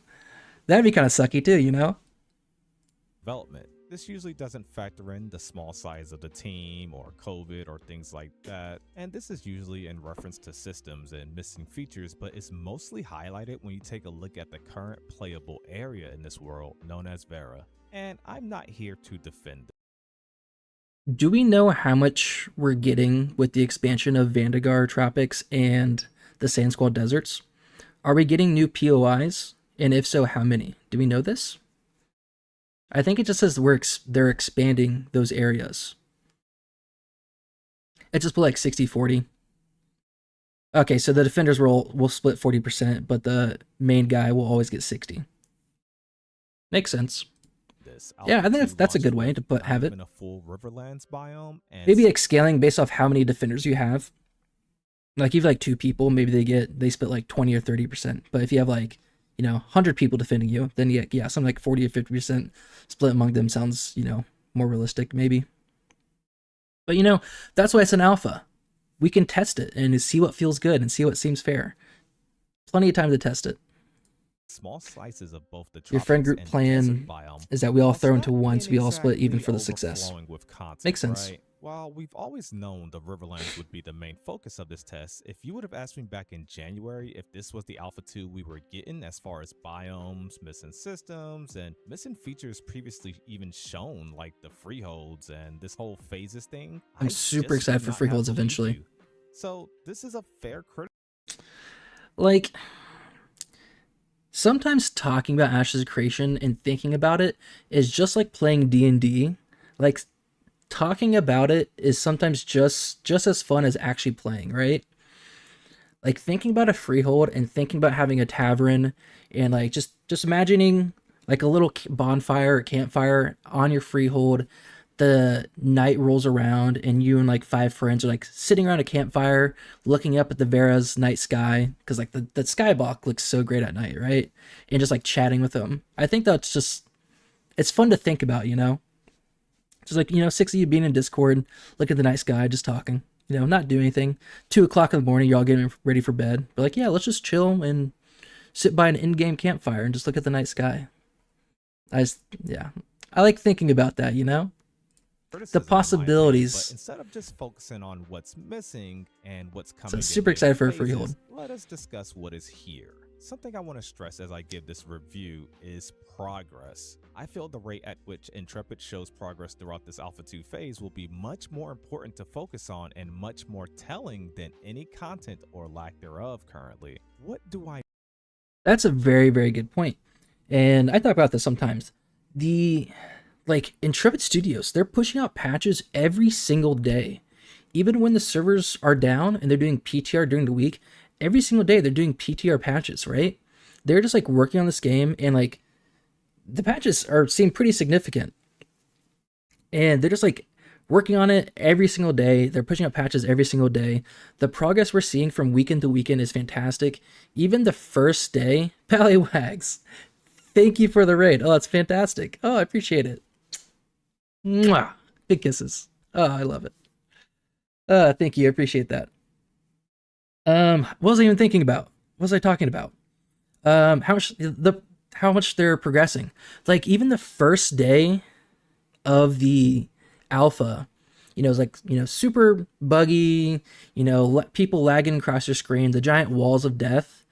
But like the second day of that first weekend, like the walls of death, they were majorly gone for me. Maybe I saw one or two people here or there. Like the people like rubber banding across my screen or like flying in the air or like horses getting stuck in the ground. Like for me, that got better even the second day. And by the second weekend, I rarely saw it. And like by the third weekend, when like November 8th rolled around, I didn't see long queue times again. Like I was expecting queue times that we had from the first weekend to happen again on that third weekend when November 8th rolled around and all like the second wave came in. But we didn't have that, or at least I didn't experience that. Nowhere near as what it was the first weekend. It's like they're progressing weekend to weekend so well, and I'm super stoked for what we're gonna get when phase 2 starts, and like 2 months out from phase 2, and like see how much is getting added to the game, how much we're progressing. So like from what we can see from like this first weekend that we had a couple weekends ago to like the end of this first month and the second month with alpha or phase 2 coming out, the progress that we see, we can really kind of assume how much we'll see, you know, a year from now and how much we're going to progress, and really get a timeline on when we think the game's going to fully release. Right now, I'm thinking 3 years. I think 3 years we'll see the game fully come out, but who knows? We'll definitely learn more by seeing how much they progress. I mean by that? Well, how stable is the server performance and seamless server meshing compared to week 1? Almost a night and day difference. It's Get a an WoW alpha, so raid. It's understandable that there is bugs, but WoW how raid many and New bugs World have been squashed. Too much to count. How well is the developers listening to player feedback? Well, I've seen more communication and interaction from these developers to their player base than I see with most live Love to hear service it, Pallywags. games ran by established studios. They've listened to I never player had good feedback gear in at New every World, so I always got opportunity. kicked from You Instance even see Dungeons. GMs They told me to like, link my gear, actually and it wasn't the right interacting stuff, so with I'd get it, which is booted. really It's cool. like, dang, I can't get recently posted a anywhere. video about Asmongold's first time loading into Ashes of Creation. He was met with immediate griefing due to the lack of protection for new players. Only but 2 days later, Intrepid was able to implement a lot of systems to prevent this from happening again. They made it so guards can attack you as soon as you flag for PvP, and not Right now, I don't know if this is a hot take or not, but right now, corruption is too punishing. And I think that's, you know, just for the alpha. I think when the game fully launches, corruption will probably go back to closer how it was when alpha just started. Right now, it's definitely too punishing. But, you know, we don't want griefing, so we want people to actually test the game, play the game. We don't want people to log in, play for 10 minutes, get griefed 5 times, and not play for the rest of the alpha, right? So that there's a good reason to be making corruption so harsh right now, just to have a better experience for people trying to test the game and, you know, not prevent them from actually testing the game and submitting bug reports.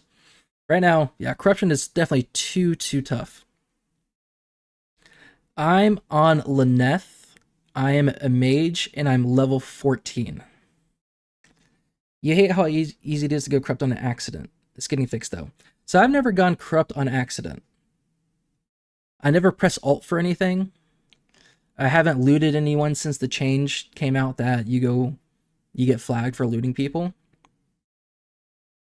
But, yeah, right now, yeah, corruption is too punishing. But I think just having, I don't know if it's intended for villages or like nodes to be safe zones. But like I think just having safe zones like Lionhold right now, right? For it to always be a safe zone, and like once you leave the walls to get flagged or to be open to like the open world PvP.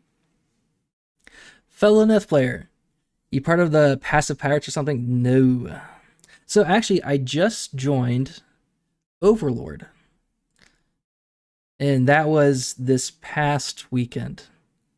So, but no, pirate software guilds, no matter where you are in Lyneth, you're seeing actual pirates 1 through 50, however many guilds they have. There's so many, but they're all like, they're so abundant. They're like, for me, they're more helpful than anything else, because every single party I've been in, I at least have like one actual pirate in there, and they're helping me, level or whatnot. Yeah, Lyneth, rise up, right? Twisted, you're an overlord. Perfect, cool. Yeah, I just joined like this past weekend, like last Friday, and just talked about myself a little bit in the like introduction chat. But I haven't been able to play with anyone yet, because I'm in the weird spot where like I'm level 14. I didn't really find anyone close to my level, or at least in near points of interest that I was at. So I'm really looking forward to phase 2, when we're all get a clean start. And I'm looking forward to actually, partying up with Overlord people and like making a coordinated team composition or party composition and going grinding out with my new guild. I've never been in a hardcore guild in an MMO before. I always just join a guild after an MMO comes out to whoever's recruiting, like an all chat. It's always a very, very casual experience. But even just the alpha so far, just through like 3-4 weekends, it's already very, very clear that you're going to need to be in a guild if you want to be competitive in the world. With like how hard, artists and professions are to level up, how hard it is just to grind points of interest with a not coordinated group. You have to really be in a coordinated group to farm efficiently. It's already so clear that you're going to need to be in a guild. So that's why I thought I was going to join a guild closer to launch, but after seeing what I've been in the first few weekends, I'm like, I think it's a good time to join a guild and start to get to know people in this alpha. You're in Haven. Assuming Haven's, I don't know that many guilds, to be honest. I'm assuming Haven is another guild. I don't know if Overlord and Haven are warring right now.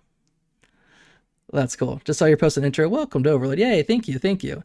Yeah, I'm super excited. I did a interview when I first started content creating like 7-8 months ago. The Hidden Dagger Inn, so Peon, I was in his chat a lot, and he invited me to do an interview with him, and he's an Overlord. So he had me do like a little interview, which was super cool. Got me out of my comfort zone a little bit. Hit me with like new content creator questions and whatnot. So super cool. And he's just a cool guy, and he's advertising Overlords all the time. So I'm like, I'm going to join a guild, and I think Overlord is a good place to go to. So I'm super stoked. I'm super excited. There's bad blood for a bit. I'm not caught up in guild drama yet, but I'll get there. Peon's great. I did like the chat call interview with Draco. Yeah. Low-level players, and they also continue to make corruption penalties even harsher and harsher via the blight system. He was super chill. It was awesome. Quote, starter zone safe.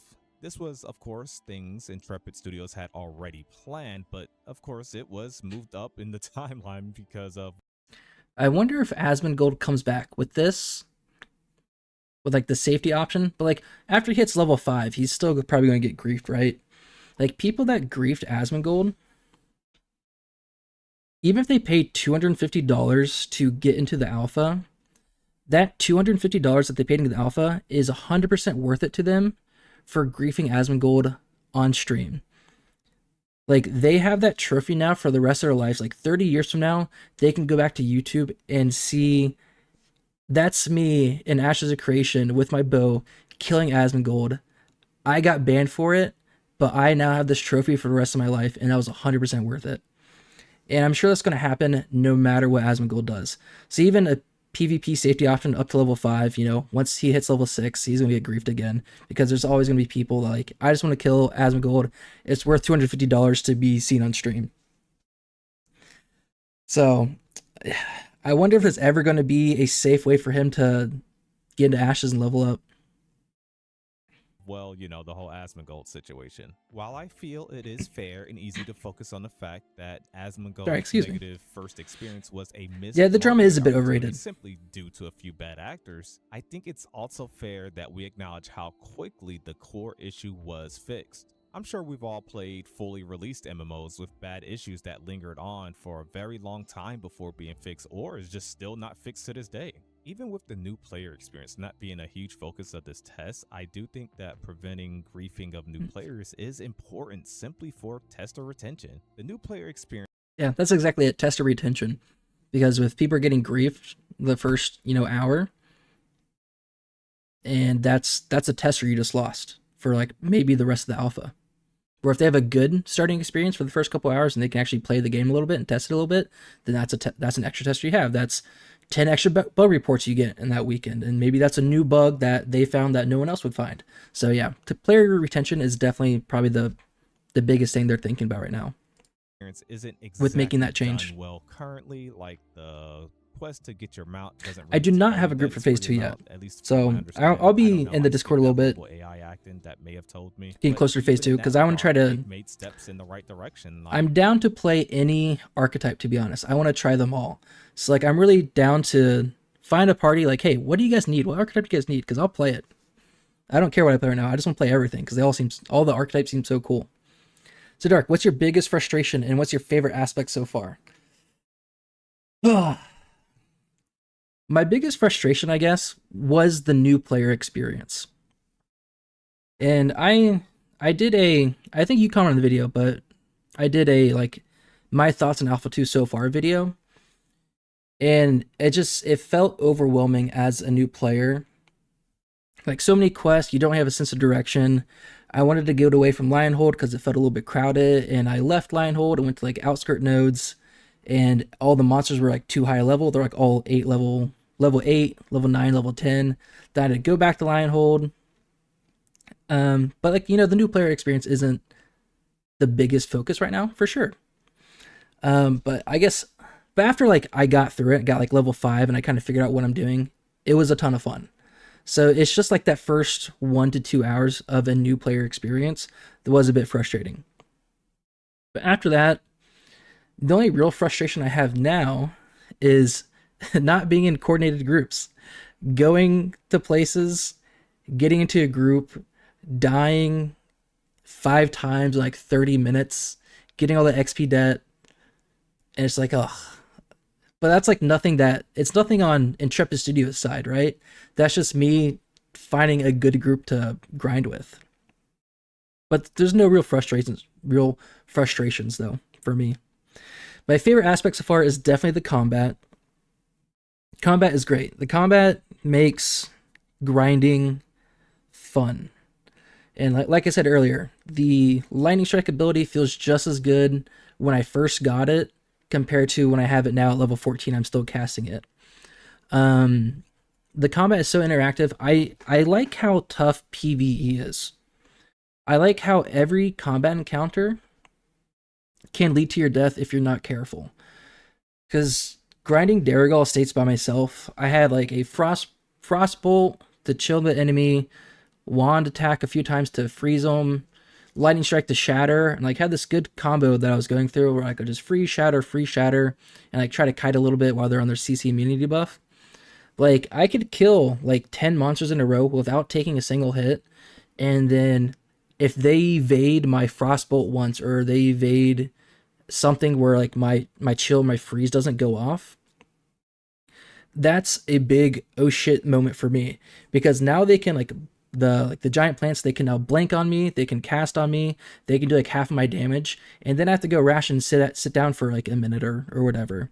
So like I love how, I guess, interactive the combat is, right? Every encounter, if you're not careful, can lead to your death, and that just makes the combat so much more fun. Like other MMOs, you can just, see a monster in the distance, click auto attack, look away, watch TV, look back, like, oh, the monster's dead. Next monster, auto attack, look away, right? It's like, it can be super passive, but I love how, into the game you have to be with everything that you're doing. It makes the combat fun. It makes the grind not so boring. Adding new alternative starting areas, which has also helped the server load by having. Oh, Twisted, sorry.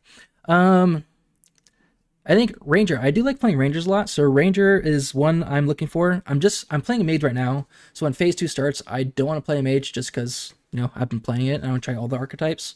So a Ranger is definitely something that I would be down to try. Absolutely.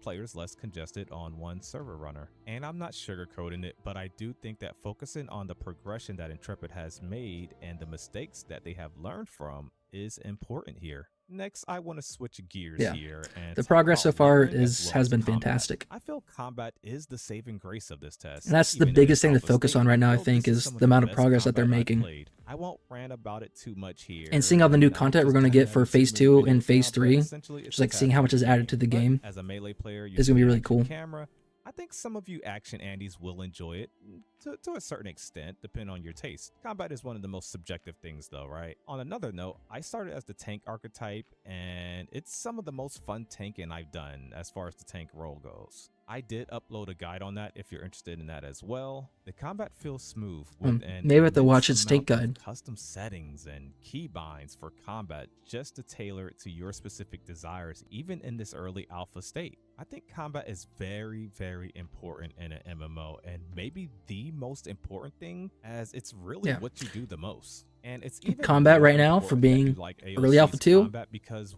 I think it's already in a really the great spot. leveling isn't exactly what most people find fun depending on your preference, and there's not much questing. Leveling in MMOs typically consists of questing, completing a main quest line with maybe some optional side quests or side skill lines that you can level, sprinkled in there along with maybe some grinding or a lot of grinding. However, as And I talked about this earlier. I forget if it's before the raid or not, but that's a big complaint I have for like current MMOs, like New World. You can follow the main story quest from level 1 to max level, and you can get it done in a weekend.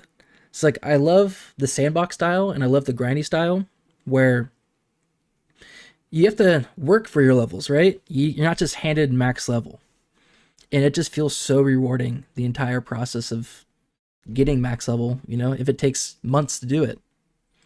Ashes is like all grinding right now, as the experience rewarded from quest is simply just not comparable or as efficient as simply just grinding mobs. There is some quest, of course, like I mentioned, and even some that give okay experience. They did but double the quest rewards in most grind cases, ratio, I think, like while it last weekend. can't or maybe shouldn't be 50-50, Still doesn't isn't feel even the best, remotely close to but, each other in terms of what's more you know, feasible to it do. is what it is. It's just That can be changed with the grinding, click and of it's button. just so obvious. With Ashes of Creation being a new IP, a new world, new lore opportunities, and just a new experience, players want more.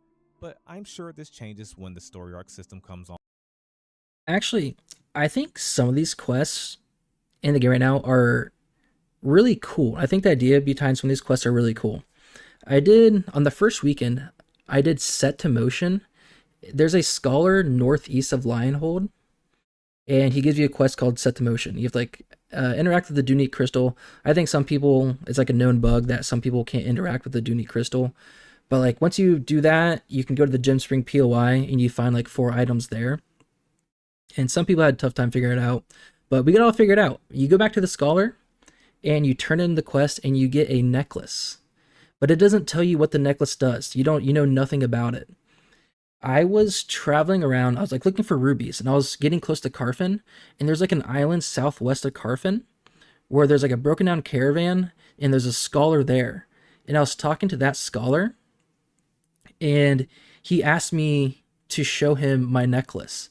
And it was a necklace I got from that first scholar quest.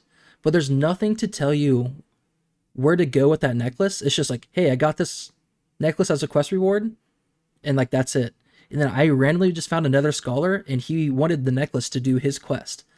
And I think that's so cool. So I wonder how many quest chains there are that are like that, and we just have to do the quests and figure it out, you know? So I think that was super, super cool.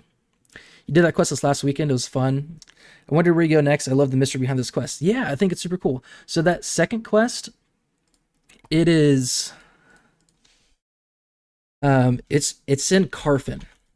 So it's too high of a level for me to do, but you get like a great sword as a quest reward. So it's not good for a mage, but I just thought that was super dope. Do we have, I don't want this. I want an actual map. Oh, well. Okay, so from the Carfin, I think it's this island right here. Along that backside, there's like a broken down caravan. So if you go there, you can start another quest with that scholar.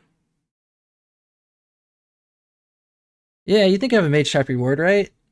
Or maybe, you know, some like other games have selectable rewards. Like, hey, you get this true Ashes Codex. I know about Ashes Codex. I've been there. I've seen this before. Yeah, like some selectable rewards, you know. Like, hey, you can get this greatsword, or you can get a wand. So I actually think it's right along back here. I think this is where a bunch of minotaurs spawn. A bunch of minotaurs on this hill. But on the backside, there's like a broken down caravan. There's a noble war horn, which is super cool. It's just there pulling the caravan. Yeah, right back there is where you get your second quest. But it brings you to Carfin. And I think Carfin's like level 15 plus or something. At least, maybe 20. Depending on your group. Yeah, you seen the caravan? Yeah, yeah. And also, a spot that I like going to, just randomly, there's like a little cave. It's either like right here or right in here. Oh, maybe that hidden cache. But there's a little like cave you can go into. One of those two spots. There's nothing in there, but it's just cool to go in there and just sit. I like exploring the map. I like finding little things like that. Online and more of the world is built. However, just please remove that voice acting until it's fully ready, or hire me. Okay, all right. I like the AI voice acting right now. The tradesman, you're in that cave too. Yeah, maybe a future NPC quest area. But I actually like the AI voice acting. I think there's something about it where it's like, yes, it's like not good and it's bad, but it's funny and that's like charming to me, you know? So if they kept the current state of AI voice acting, which they won't, I know they won't, but if they kept it, I would be really happy with that, to be honest. I think it's just a super cool idea. And just having everyone that's worked on the game, having their voice in the game, I think that's such a freaking cool idea. Planendorf, is your voice in the game already? Are we hearing your AI voice? Those are the questions that we need answers to. Me to do it, I'll do it for free. I think the cope is that mob grinding at POI should be more efficient than questing, as the game is built around the risk versus You plead the fifth. mentality. Thus, players will be more You are in there. conflict and push players. Are you the trades manager? Are you the sweat of your brow quest giver? Oh, that'd be freaking awesome if you are. And visions often change in development, but I thought this was a good clip to include from 2017. Yes, 2017. It's been that long. And Bitter. You get 1 month of subscription time. I actually just checked this out because I was curious about this. I just looked at this at the start of my stream. So you get, I don't know if you, oh, here we go. So no matter what bundle you get 1 month of subscription time when the game launches, which is $15. You also get some embers as well for their in-game cosmetic currency, but there will never be pay to win. Absolute zero pay to win for this game. Steven's going to be really harsh on botters, on people selling gold on like websites. It's going to be super tough on those guys, and like I'm sure ban them pretty quickly.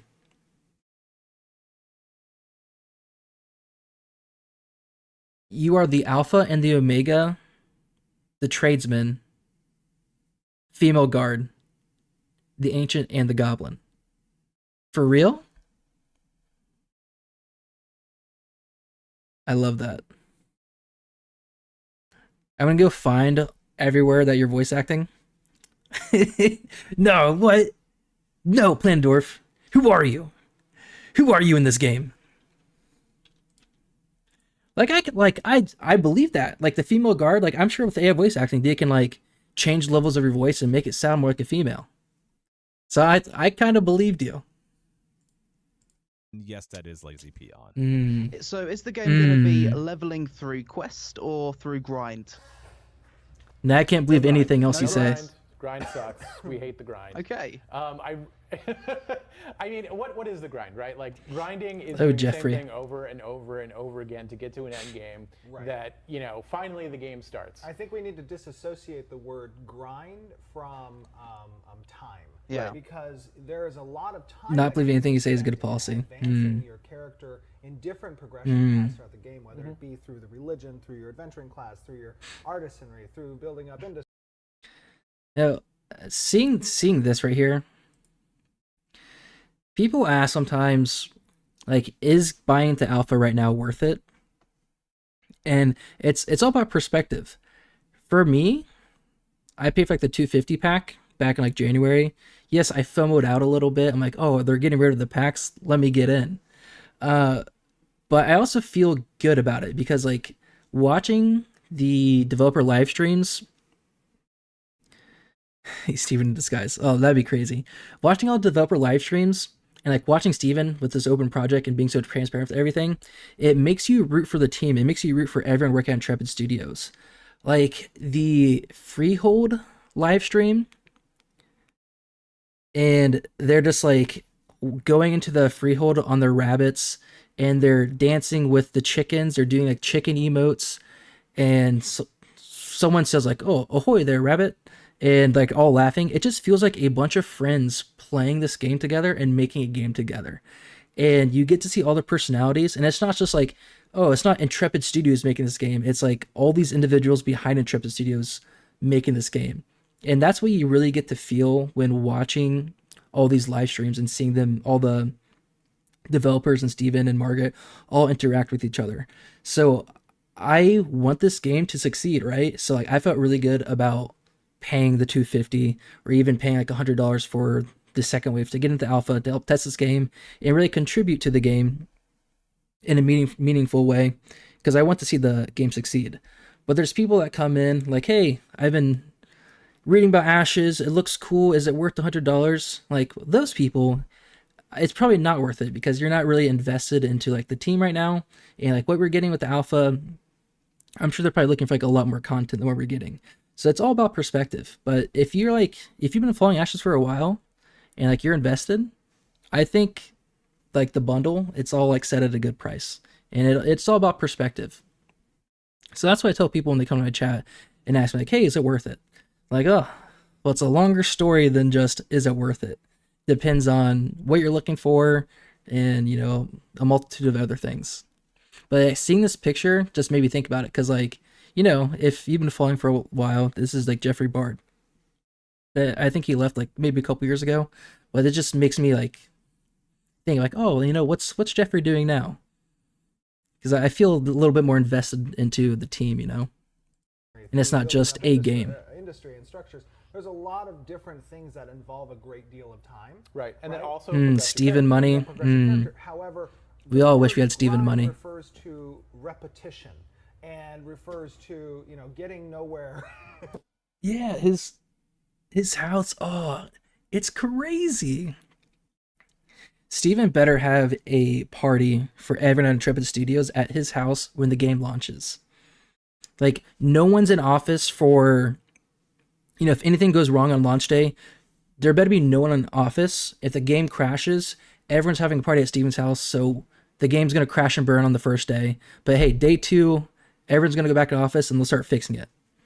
But first, it's party time.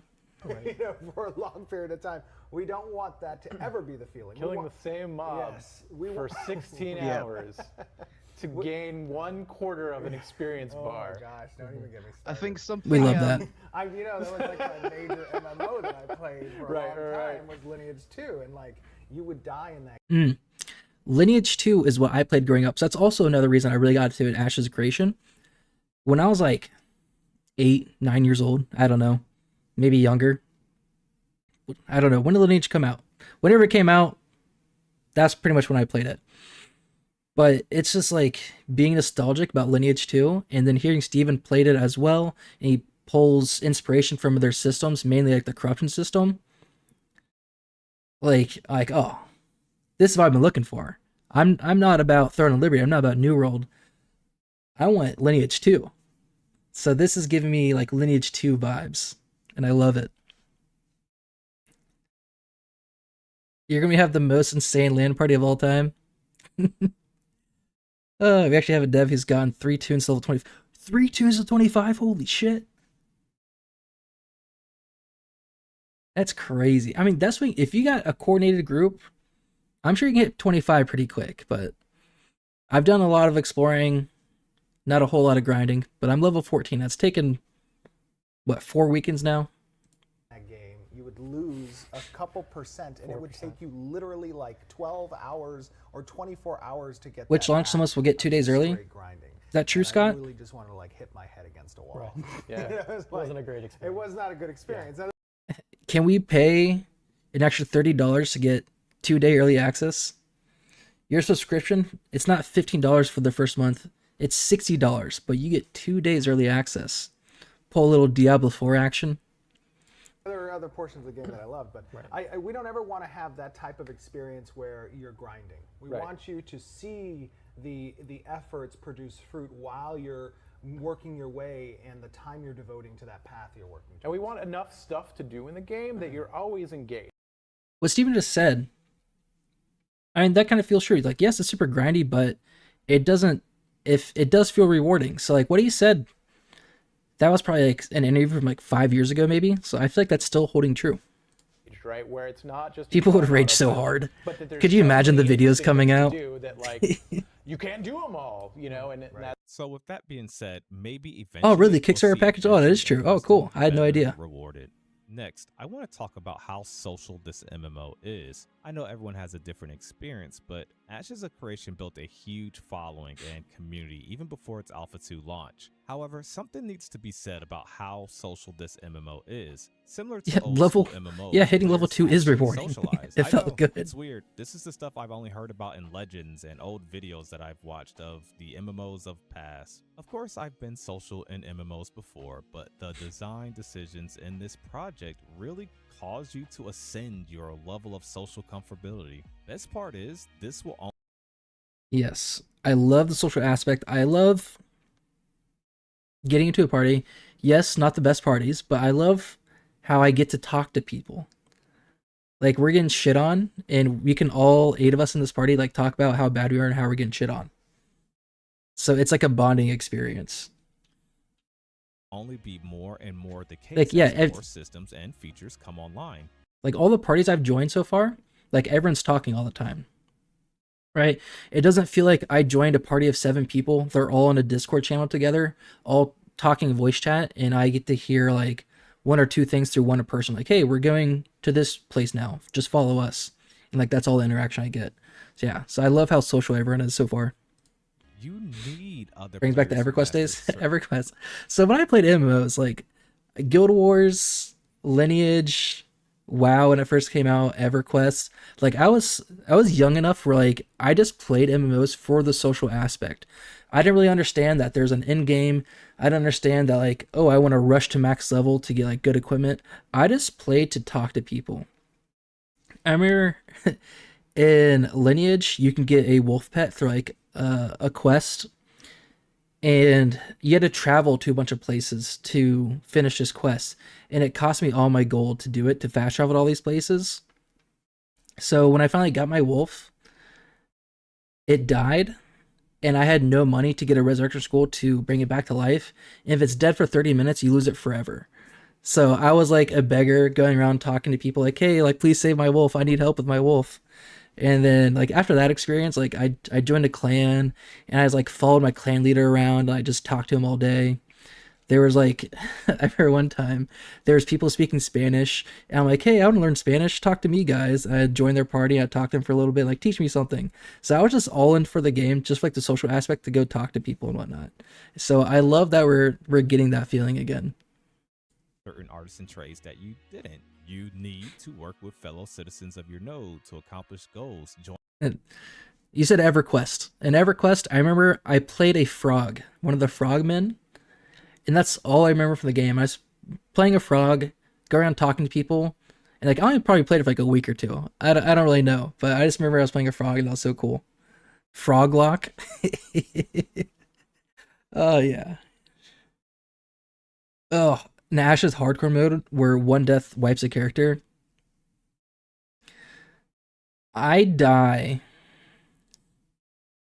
probably like 6 or 7 times at least every time I hop on the game. So a hardcore mode would not go good for me. Woo-wee. Bitter. I probably do have a referral code, but I don't have anything set up, but I'll probably add it. The referral code, I'll probably add it to my Twitch after I stream. But it's nothing I'm really looking for. So if you're looking to, like, you know, join the bundle or join the alpha or anything, don't worry about my referral code if you're trying to do it now. But after my stream, I'll probably just add it to my Twitch description below or something. But it's not anything I'm really looking for. So don't worry about it if you want to do anything for referral codes now. Don't worry about it. Join that Discord, work together. I've seen guilds. Maybe Paladin's good. Yeah, I remember nothing from EverQuest. The whole world. I think a lot of this, quite frankly, comes down to the game's other than difficulty, frog right? people. Take it from someone who mained the Elder Scrolls Online for a decade. But I appreciate it, That Bitter. I MMO appreciate is one that. of the most solo And thank you for bringing that up, because yeah, I will put my referral PvP code and down in my maintain description while later solo while still dealing great to damage. avoid I this had so issue many later on, different you know. ways to heal myself. And 1vx fight outnumbered like But thank we you. got at the start of my channel doing, and then you enter Ashes of Creation and you simply just won't perform as well without a cleric there to heal you. You simply won't sustain as well without a bard in your group. You simply won't survive without that tank to take all that aggro. And your grind and content simply won't go as well or efficient without the DPS specs and what. It's always classic for DPS to blame the tank, tank to blame the cleric, cleric to blame DPS or tank. So I've seen that too many times with my party so far, where I had like a ranger just going hard at my tank every time we would wipe. It's just like my ranger would be actively being attacked by a monster, and rather than like hiding or doing anything about it, he says tank aggro, tank aggro, tank aggro. Like he wouldn't even try to kite or run away. Like he did like 4 or 5 different times, and we were running back to town to repair our equipment, and he's talking to us. He's like, "So is our tank going to get a sword and shield now?" It was the most passive aggressive guy I've ever seen. It was hilarious. But yeah, it's just classic for, like, you know, no one ever takes blame on themselves. It's always someone else. So that's kind of what I felt playing my mage so far. Like sometimes I would die. It might be me doing ball of lightning and pulling aggro. But sometimes I think like, this tank could be doing a better job. So I'm playing a tank now. I started a tank because I want to learn how their aggro mechanics work and see how easily it is to hold aggro or difficult, to get some appreciation for my tanks in future parties. Because, you know, it's not an easy job. So I really want to play all the archetypes just so I can learn how they all work. So if someone's doing the job poorly, I can tell them like, hey, I played a cleric to level 12. You're doing your job wrong. Let me tell you how to play your class better. What they bring. You notice this very early on into the game too, and without a faction-based system, you're encouraged to just join a guild or look for groups before you even venture out. let me more. just do an octobox of 7 alts in my main character. I also have 8 boxes going of every single archetype, and I'll just party with myself. It would be so much easier that way, right? I'll just micro 8 characters. System we speak so much on. It doesn't mean the game isn't going to have nothing for solo players, but I think it's quite evident how social this MMO will be. There is if only it was that and it easy, really Scott, makes you know? Feel bad, which in turn Some people will makes just success feel so good. not do that and make it more Long difficult. leveling process. A critique is there is a lot of basic social features missing, and it can feel clunky at some times. Like I don't even think we have a friends list. I do that so many times. Because as a mage, I just focused on DPS, so I wasn't running like Blank or Michelle yet. So I would pull aggro, and I'd be like running around like, oh, like I don't want to die again. So I'm just running around, jumping out of windows, breaking line of sight, and my cleric's yelling at me, like, trust my heals, I got you, bro. You keep breaking line of sight, that's why you're dying. I'm like, but I'm like one shot. Trusting your healing is what got me in this situation in the first place.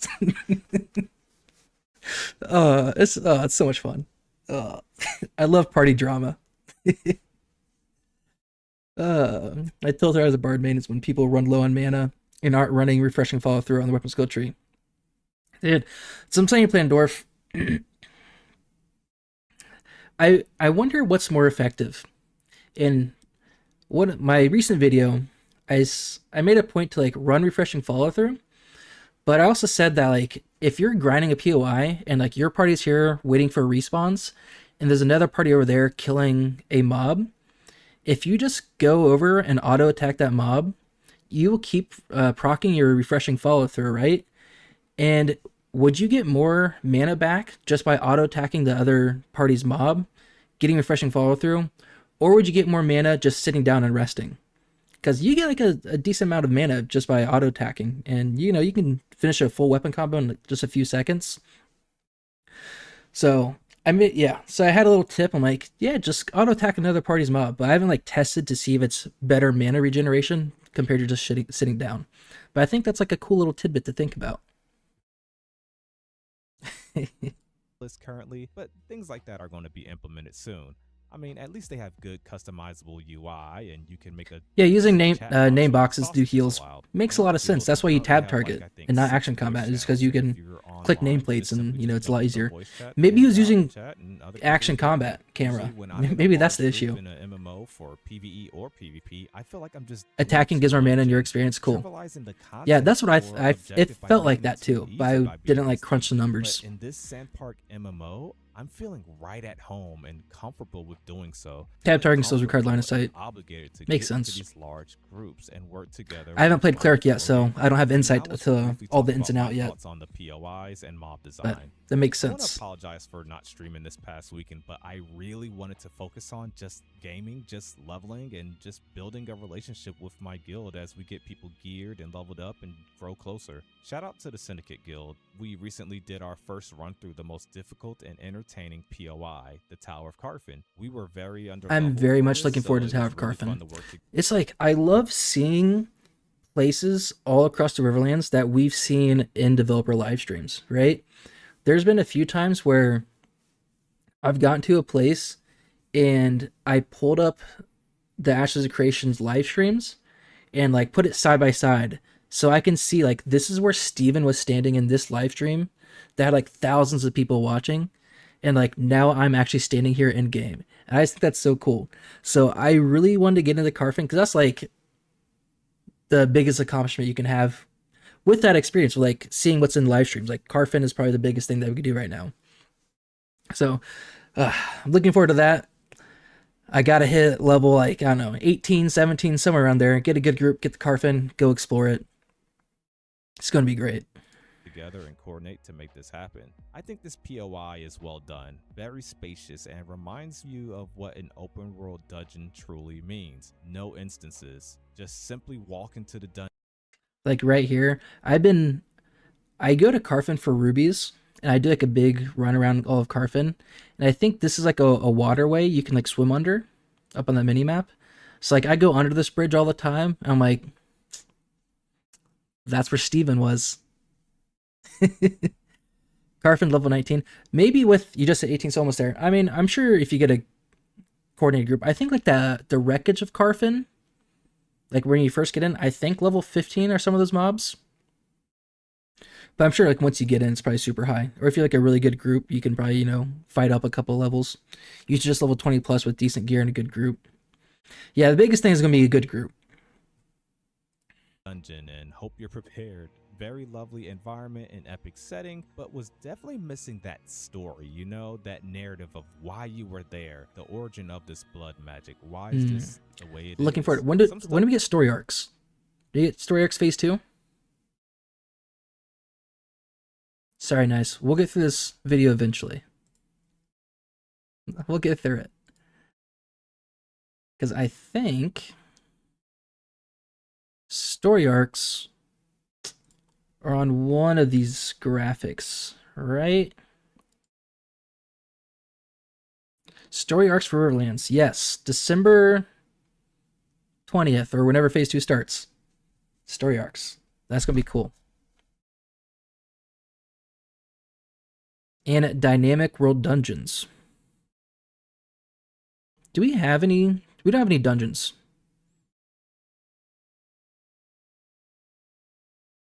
Right? Yeah, just world bosses. Yeah, no dungeons. Because I know there's like some like cemetery to the north I haven't really been into, but I think that's just a POI, not a dungeon. So yeah, nope, no dungeons. Nice. Alrighty. Dude, Remnants of... Alright, Cephalon? Cephalion? I think Cephalion, because I think there's an extra I in there. That XP is great. I just went there this past weekend, and the XP there is fantastic, because I did Highwayman Hills for a big part of my journey, and once I got the ROS, the XP there is like 1 to 2k better, and it's freaking awesome. Stuff happened in previous streams. It's a nice little secret spot. And it's not crowded. Like every other point of interest I've been in, it's super crowded and you're fighting everyone for pulls. And it's like so close together. Like Highwayman Hills, there's like 3 little rooms you can get into, but like you can kill the mob so quick where you're trying to pull from other rooms and everyone just kind of overlaps. Where in there, it's so open and spread out that everyone can find their own little, nook to farm from. You just call it syphilis? Well, I ain't close enough, I guess. Highwayman Hills, Oakenbane, RS, and Carfin. Yeah. The Carfin is, yeah, like you said, I think a little bit higher level, right? Because I'm level 14 and we're doing ROS. Yeah, I think I did a full party with like 14 to 15s and we were doing like small pulls, like one at a time, but we found like a good spot. Yeah, the XP there is fantastic.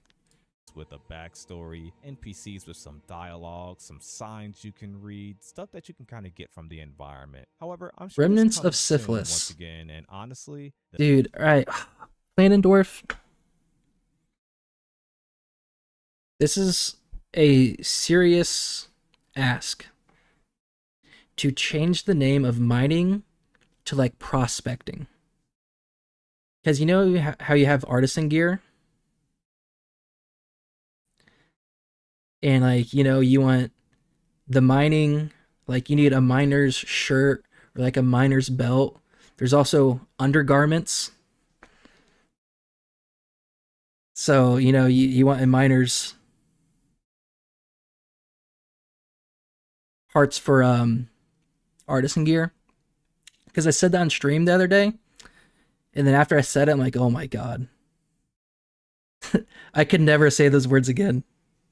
The music, if you catch what I'm saying. Overall ambiance makes up for it, I'd suppose. The focus of this game, and one of the things that really separate this MMO for the rest, is the node system. Yeah, I get you. Look at all the ambitious systems and things. Yeah. If I said prospector's underwear or prospector's undergarments, makes it feel a little bit better. Things online than I expected. I'm not a mayor currently, so I can't give you exactly that perspective.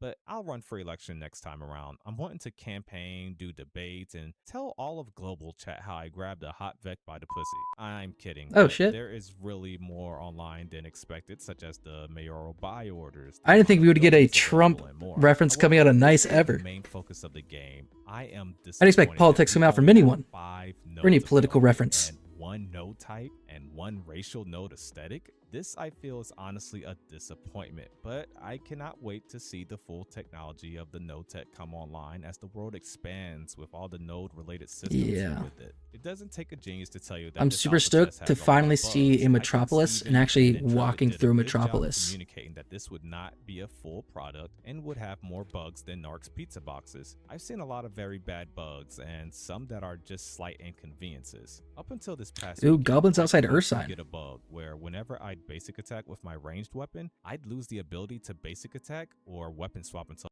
developer Intrepid Studio. No. I meant to click pause. Yeah, we're like right on here. I went to Ursine Caves for the first time the other day, and it was super crowded. Like the XP felt good inside, but it was super crowded, and we were constantly fighting other people for it. So I didn't fight the goblins outside, so maybe I gotta think about that. I'm wanting to campaign, do debates, and tell all of global chat how I grabbed a hot Vec by the pussy. It doesn't take a genius to tell you that this alpha test has. Oh, we hear that again. I think Steven and Intrepid did a good job communicating that this would not be a full Don't go in, just stay outside. Would have more That's a good tip. Narc's pizza boxes. I've seen a lot of very bad bugs and some that are just slight inconveniences. Up until this past weekend, I'd constantly get a bug where whenever I'd basic attack with my ranged weapon, I'd lose the ability to basic attack. Titans Ring is a or great early weapon level sockets to spot. Log back in. I'm sure a lot of you have little. That's tiny another small spot. bugs. That's where Steven was fighting the Minotaur Streamweavers and having them die under the lightning strikes. That was another cool place to go see. And like, hey, I remember Steven was fighting Streamweaver there on a stream. I just love seeing those POIs. You've noticed, right? I think the team has done a good job getting those bugs squashed thus far. I'm sure a lot of you have had bad or detrimental bugs still, so make sure you're reporting them. They've even made it more convenient by just adding a bug report option to the menu instead of always having to hit /bug. So this is yet another small sign of progression. In fact, Intrepid currently has a private test realm, PTR. I have access to this PTR. It's under Visual NDA, and players here can further help test the game during the week, which has led to a lot of fixes. Is PTR like 24/7 uptime during the week, or is it still just like you have to wait for like Intrepid will Discord message like, hey, PTR is open and we're testing XYZ. Go do that, and it's up for a couple hours and then they shut it back down. Or is PTR like up every day? And a lot of awesome patch notes that are implemented for the 24/7 following weekend's tests. They are even willing to take servers offline during the weekend playtest to implement crucial patches. I like what I'm seeing thus far in terms of correcting issues and can't wait to see how often they do this. In conclusion, progress is very important. Yeah, that would be, holy crap. That'd be my guess. If I don't have PTR access, but that would be my thing where like I would probably play it too much and, you know, maybe get a little burnout. Who knows? But I just think it's so cool how they're constantly pushing out PTR patches throughout the week. It's like, we're not even playing the game and they're still improving the game with the PTR testers, which is going to affect us, you know, that weekend. That's super dope. Like half the Overlords on PTR. Ooh. Do this. In conclusion, progress is But very it's a little bit of important insider because the rate information. at which something improves can sometimes make how it started almost irrelevant in the grand scheme of things. Obviously, a first impression has some weight, right? But with how quickly this PTR's been a MMO godsend. continuously Yeah, I'm improves, sure. I think it's in good hands. I honestly can't tell you when this MMO Like, will happen. and I know Grappler just had a video about like bad news for Ashes of Creation, but essentially he's talking about the duping glitch or duping bug.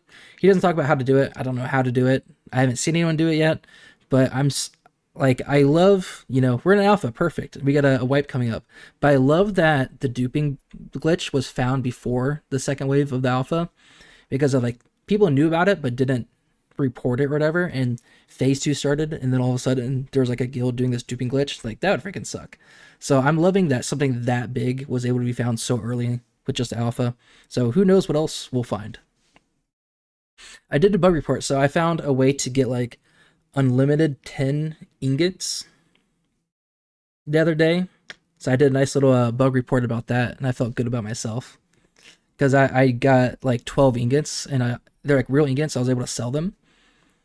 And like, I'm assuming probably craft with them as well. If you're apprentice level with, whatever stonemasonry or whatever it needs the ingots for, like metal armor working, heavy armor. So like I felt good about myself. Have its full release, but in my opinion, it is years from now, and I look forward to seeing the progression over time. This will probably give you an idea of how far out release is. How quickly are they fixing things? How quickly are they implementing things? Are they monitoring fixes? Are they doing a lot of content implementation? How many deadlines are missed versus met? And overall, how happy does the community remain? This all will in time tell us everything we need to know.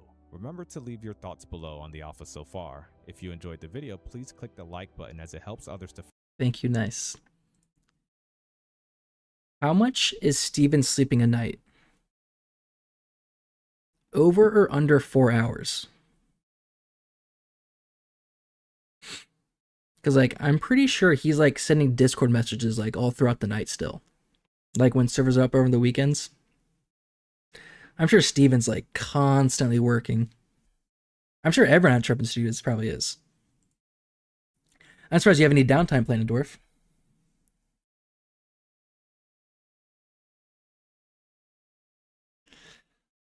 Let's see. Oh, he's an AI program. He has people. That's a lot of power. It's coming from Steven's account, though. Sometimes that's a lot of power if someone's sending it from Steven's account. Yeah. He probably does. Yeah, like I said earlier, just like watching the open development, you get to see Steven, you get to see all the people working on the game or people in the live streams working on the game. And it is inspiring. It makes you root for Intrepid Studios. It makes you root for, you Planet and everyone working on Intrepid Studios to see this game succeed and see it be like the best that can possibly be. Yeah, it is a bit inspiring.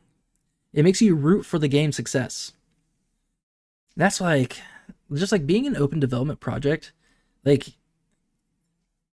that is such a cool idea. And like no other game, at least I'm aware of, at least MMOs for sure, does that. So when you see like people be negative about the game and like, oh, it looks like crap, was like, it makes me feel bad. Like, but like they're working so hard, and what you're seeing is Alpha 1 and Alpha 2 stuff, and there's so much content to come later on in the game. Like, why are you forming such harsh and negative opinions about the game that's like you've only seen like a fraction of what it has to offer? So I'm really stoked for what Ashes has to offer later down the line. But I've been live for a little over 2 hours. It is just past 1 o'clock in the morning. Star Citizen. I know Star Citizen. I know people are like paying a ton of money. I think I watched like maybe like an Asmongold video about it like months ago. About he had like someone that put a ton of money into Star Citizen, because you can like buy ships for Star Citizen, right? Ships that aren't even out yet, but you can buy them, and you can only buy so many. There's like 10 in the inventory, or 10 in stock for their website.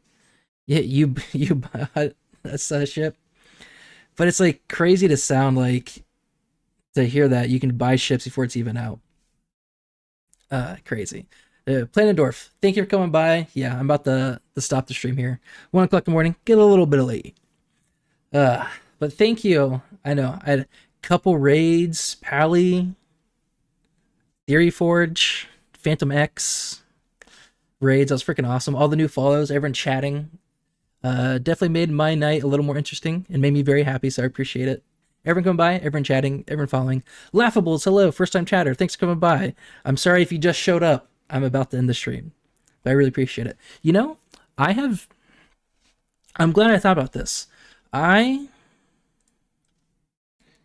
have never raided someone, and like every time I stop streaming, I'm like, shit, like I should have raided someone. I never think about it.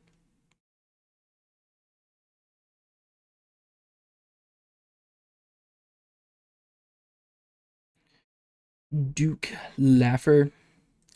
Oh, well, it's so late. I see oh wait, it's Russian and English. Because I saw like a rerun in French. I'm like, I can't do that, right? Hey, I think just turned you on now, got an ad. Oh, great things are happening. Nice to meet you almost. Well, Laughables, I appreciate it. Let's see. Do I know how to do this?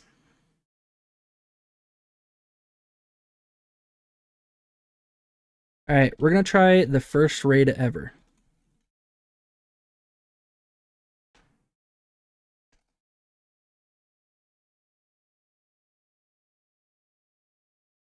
Fingers crossed that this works. Let me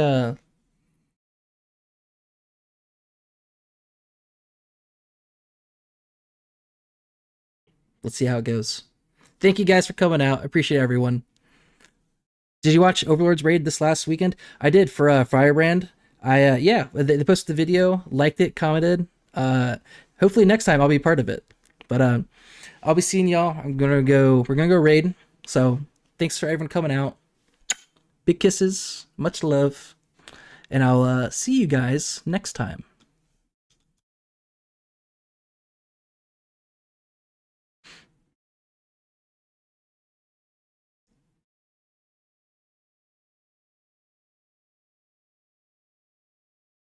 Нормально.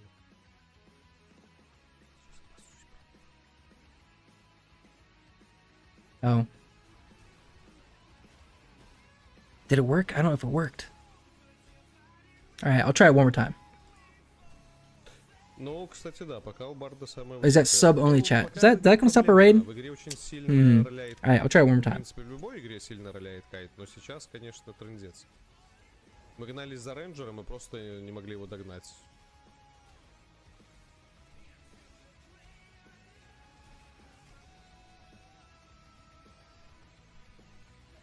Я типа, если доберусь, скорее всего, могу не отпустить. Но покуда я буду догонять, он мне может просто лицо расстрелять. Если с прыжка зацеплю, то там неплохой минус, ну, замедление. И этот же также вешает замедление рейнджер. А ты про ПВЕ?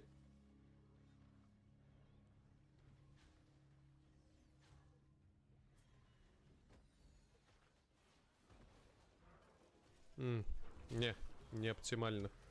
Ты, Рома, по-моему, какую-то ПВЕ вариацию в голове представляешь? Потому что в ПВП урона в тебя влетает триллиард, и тебе нужно вот прям